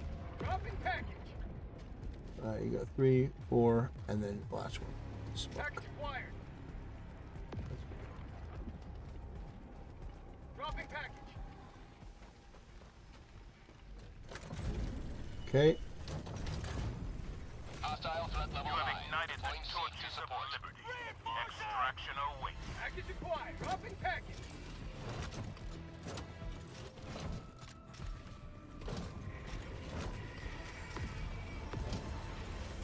Package acquired. Okay.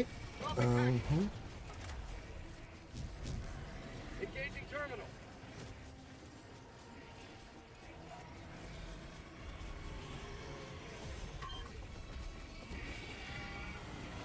Chief backup en route to your position.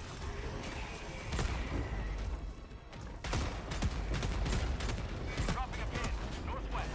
100 meters.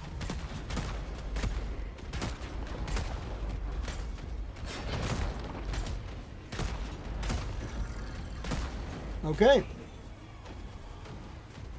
We did it, boys. We did it. Chief en route to objective. Okay, make sure we got all the. Make sure we got everything. Okay. Extraction is available. Okay, here we go, boys.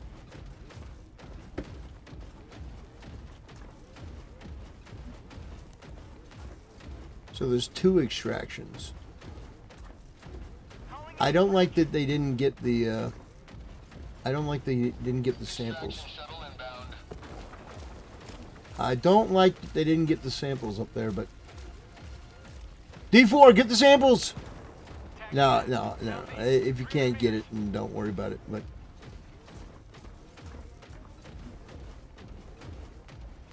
okay, here I come. Here I come to save the day.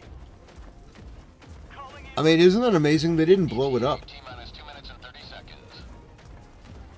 Request approved. Deploying reinforcements. Okay, here we go.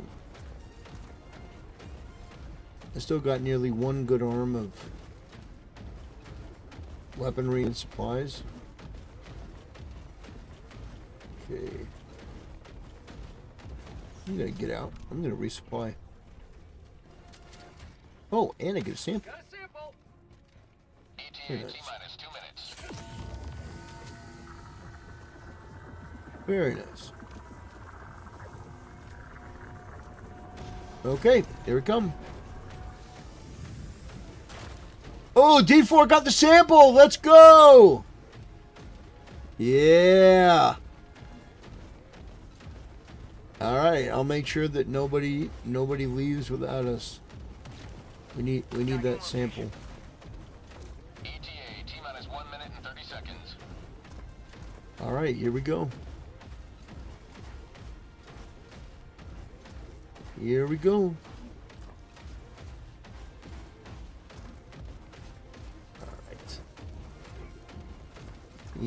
Yeah, boy. Okay, let me do. Calling down a walker. ETA T-minus 1 minute. Illuminate. South.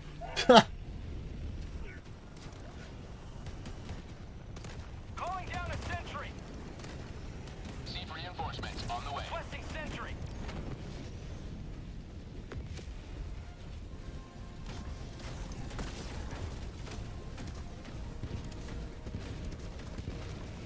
You guys can get into the other walker.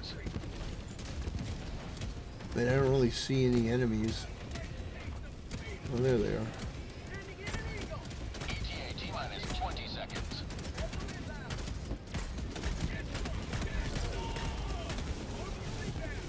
Fair. ETA T-minus 10 seconds. All right, that's. Requesting orbital. What? This is Pelican 1. I have visual on the extraction zone.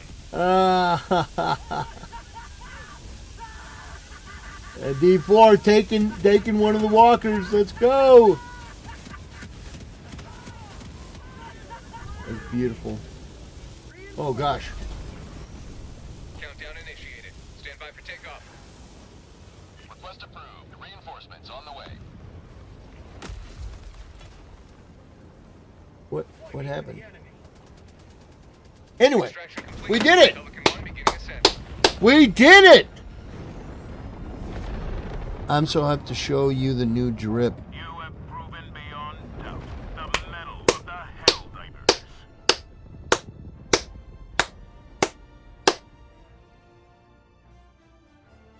We got it, boys. That's not bad. That is not bad. That does it for my... Yeah, that does it for my my missions. All my side missions. I got my side work done. But that's so crazy. They really need to drop more common samples. The fact is that it seems at this point it's like easier for me to get rare samples than common. That's crazy. That's crazy.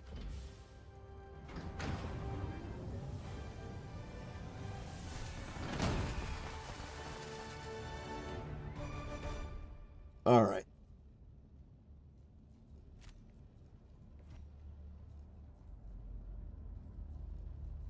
Okay. Welcome aboard, Helldiver. We can never have. All right. I did it. Freedom wins again. I did it, boys. All right. That's going to do it for this that's going to do it for this round of Helldivers. I got my daily done. I got my daily done, and so I'm gonna wrap things up there for Helldivers. We did 2 super Helldive missions. Says there's a booster for samples. I don't have a booster for samples yet. But we did 2 super Helldive missions and extracted on both of them. Has joined squadron. So, absolute W. Engaging orbital thrusters. Absolute W. Okay, we will check out the drip. We will check out the drip real quick. We will check out Macho Man's. Oh man, look at that. Look at Macho Man's new. Look at his new design. Look at that. That is cool. Look at that. That is nice. You know? And he's got that's a nice gun. That's nice. Damn, that's pretty slick. He's got that like World War II style helmet with the gas mask. Very nice. That looks pretty slick. You know? Very, very nice. Yeah, it looks good. You're level 11. That's nice. You got a ways to go, but you're on the way there. Don't ever give up. Keep fighting. Gotta look sharp for the crew. That's right. And you gotta drop. We just did 2 super hell dives back to back. That's incredible. That's amazing. That's amazing. So what we're gonna do as the final video, of the night, we're not gonna wrap things up just yet. We're gonna be talking about Grand Theft Auto. That's right, guys. We're gonna be talking about GTA, and it's actually pretty wild what we have to go over. So we're gonna be talking about that. Allied destroyer has left squadron. Okay, give me. Let's see, dark. Let's see this.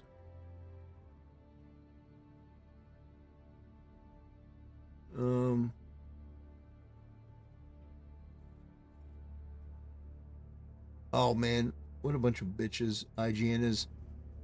IGN block me.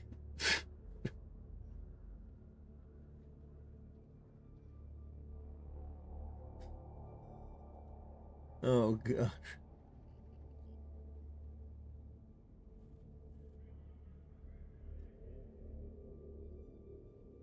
Has some shitter. Okay. All right, we're gonna be looking. This isn't a joke. I know I made jokes like this. Damn.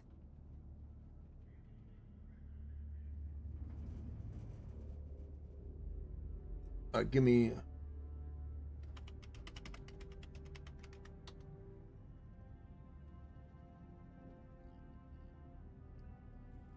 Okay.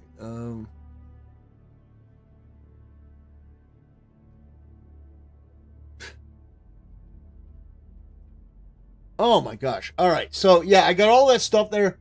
Thank you guys for your patience. We're gonna be taking a look. I think this is probably one of the most important bits of gaming news currently. Yeah. Okay, 1 second.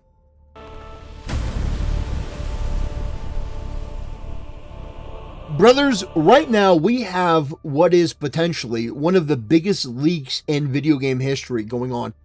You have somebody named CyberLeak. This guy, is it CyberLeak? Okay, yeah, I want to make sure it was a plural.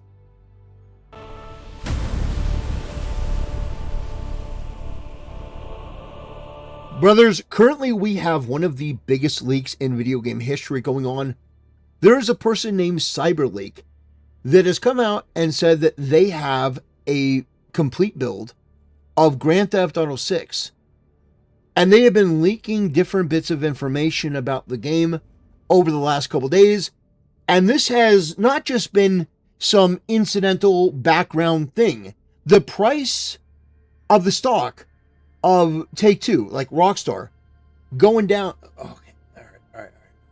I actually want to.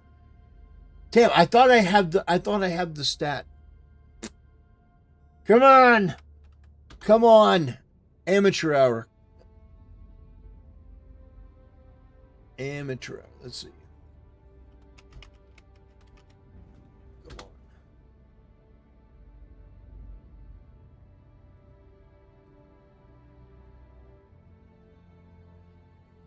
on. Okay. All right, here we go.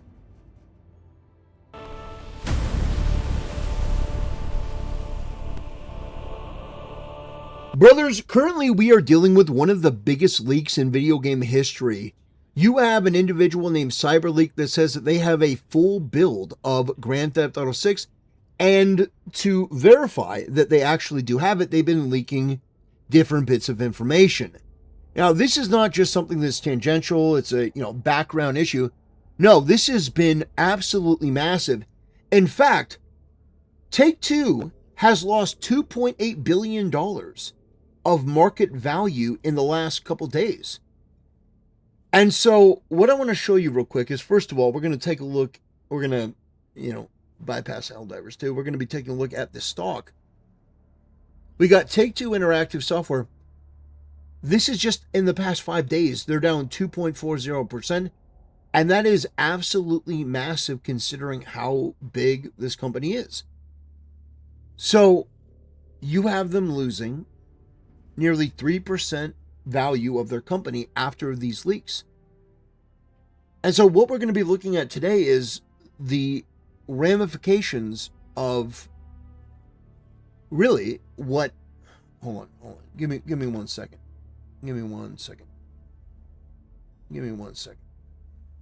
I want to make sure everything is lined up. Okay. Got it. Sorry about that.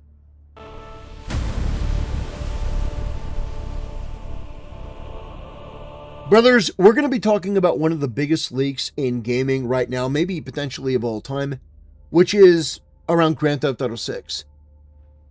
Undoubtedly, it's one of the most anticipated games of the year, maybe the last couple of years. Personally, I'm more excited for Ocarina of Time Remake, but there are a lot of people that are really invested in this franchise and they want to see this game, including paying for a Netflix subscription to watch basically a trailer behind the scenes of Grand Theft Auto 6.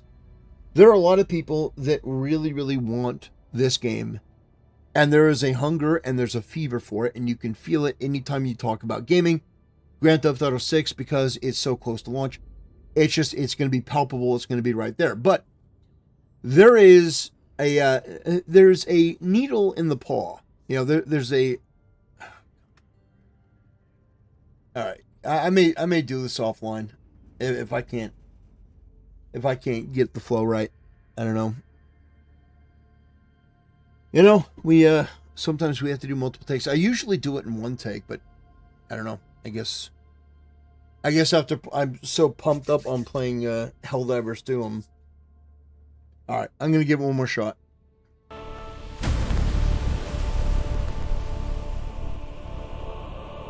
Brothers, right now we are currently going through one of the biggest video game links potentially of all time, and that is with Grand Theft Auto 6. You see, there is a leaker called CyberLeak that has announced that they have the entire build for Grand Theft Auto 6, and they are threatening to release it early to the entire internet. To prove that they are legitimate, they have been drip feeding little bits of information, and there are a list of demands that this person is making. But first, I just want to say, this is not just some irrelevant background thing. It is at the forefront of the conversation around Grand Theft Auto 6. And in fact, it has cost Take-Two Interactive a fortune. I want to show you real quick. We're going to take a look. It has cost the company nearly $2.8 billion in their network, their net evaluation. It has cost them a ton of money. And so we're going to be looking at that, but more so we're going to be looking at the statement that this person put out there, which reveals that they have the entire release of Grand Theft Auto 6 on a dead man switch, which means that if this person doesn't input a certain password or passcode, if the police detain him, then Grand Theft Auto 6 will automatically go out and be free, available for everyone on the internet. This is like James Bond villain level stuff. So, let's take a read of this. It says, notice to Rockstar. This is not a threat, it is a schedule. CyberLeak has the build. It has had it for some time, and it no longer lives in one place. Copies sit on drives and servers spread across the globe, and places Take-Two cannot reach. There is nothing left to seize. There is no server to raid. There are only copies. And none of them take orders anymore. The schedule is simple. Every day, CyberLeak must choose to cancel its release. Every day, that choice is made again by hand on purpose. The game stays buried because CyberLeak keeps burying it. Not because Rockstar secured anything. Now, the part Rockstar should read twice. The choice lives wherever CyberLeak is, and nowhere else. By hunting CyberLeak would accomplish nothing. But hunting CyberLeak would accomplish nothing. The copies no longer need it. So basically saying, if you come after me, this thing is going to be released even if you get CyberLeak. They do not need to be found, moved, or sent. Silencing CyberLeak would accomplish less than nothing. If anything happens to it, if it ever misses a morning, the cancellations end on their own. Nobody has to press anything. The release simply stops being canceled.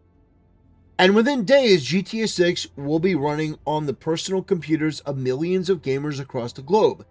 Complete. Permanent. No refund, no patch, no alternative. So leave it alone. Every day CyberLeak is left alone is another day the game stays buried. Rockstar's best move is to tread lightly. Treat gamers like customers instead of wallets. Honor what has already been paid for. Behave like a company that deserves to ship the most anticipated game ever made. This schedule has no end date. It resets every morning forever. Tread lightly. So, that's pretty crazy.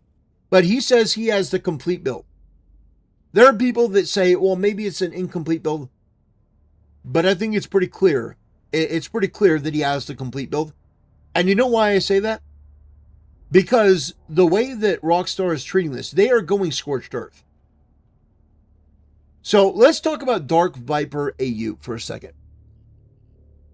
So this is a meme that he's posting, but Dark Viper AU shares this story.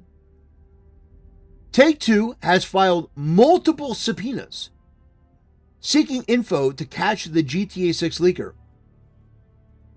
They're asking for my Discord info I mentioned by name. It says, I don't know anything. That isn't my editor's Discord. There aren't even any clips of the leaks in either of my Discords. I'm confused. I did say he can't drive multiple times, so maybe I caused him to write CyberLeak can't drive on the most recent clips. Maybe he visited my Discord. I don't know. Rockstar hasn't emailed me. I suspect if they thought I knew something personally, they would do so. Everyone is talking about these leaks. I'm not special, hopefully. And so it shows editors. Yeah, I mean, that's crazy. So they're going after content creators to even talk about this. And by the way, this is this is the avatar for CyberLeak. It says the GTA 6 leaker has burned $1 million worth of crypto to prove he's not scamming. So this comes after Moist Critical called this guy a scammer, said this guy was not legitimate and stuff. So apparently he responded by burning his crypto coin to the ground. So that's an interesting development that you wouldn't expect with something like this. But the story is absolutely crazy. We got we have a video game that's on a dead man's switch, where if Rockstar and Take-Two go after this guy, and if they actually do get them, we don't know if it's a man or we don't know if it's a woman. We don't know. We don't know what gender they are. They could be body type 1 or body type 2. The fact is, if they go after them, they're saying, whatever you do to me, whatever you do to this one person, it's going to go live.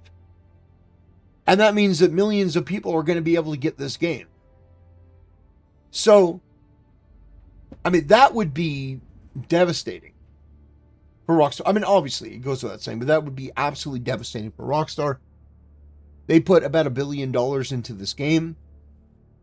So, if people got the game for free, yeah. And then that would cause a whole other problem, because let's say you have people that are, playing the game for free. Are you going to copyright claim and copyright strike everyone? If everyone starts playing the game, people start streaming it, you're going to go after everyone? Yeah, it causes a whole bunch of headaches and problems. So I don't know what they do in this situation. I don't know what they do. Now, what I will say is I don't condone hacking and, this sort of maneuver, but I do agree with what the person is saying. Obviously, Take-Two doesn't treat their customers with any sort of respect. They do treat them like wallets. $80 for this game, plus a potential, monthly fee. We're hearing from Adam Sessler a rumor that the game could charge a monthly fee of some kind. That's absolutely egregious. So, yeah, I don't agree with what this person did, but I understand why they did it.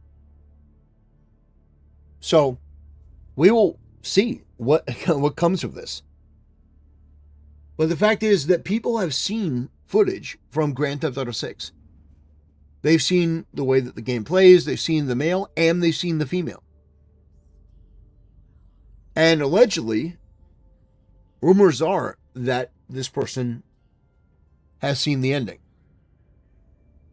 So, I don't know what Take-Two is doing. They look terrible going after Dark Viper and people that are obviously not associated with the leaker, but they're trying to, make the connection, make the inference, and trying to show this, scorched earth approach.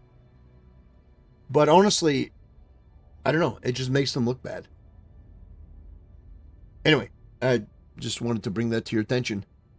The fact that Grand Theft Auto 6, one of the most anticipated games, has been leaked in a way that is actually extremely rare. Like, you don't usually see things like this.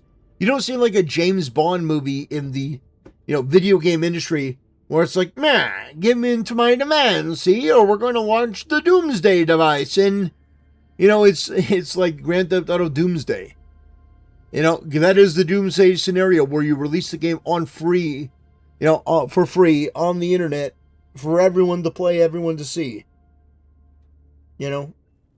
So, yeah, you guys let me know what you think. Do you think this guy is serious? Do you think this is some sort of play? Does he have the full build? Let me know in the comment section below. And on that note, I will bid you guys a good day. And I'll see you next time.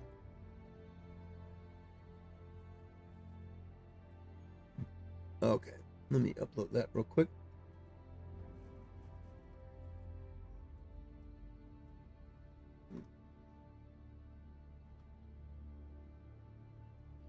The GTA.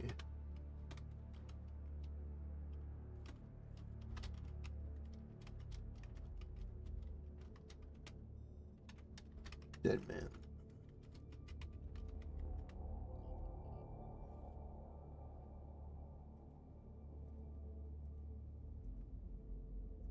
Okay. All right. Brothers, I'm going to wrap things up for the night. I want to thank each and every one of you who came in and supported the channel. I want to thank you guys who allow me to do this, stayed here till the end, through the video games, through the conversations. I just want to say thank you. I want to say God bless you. God be with you.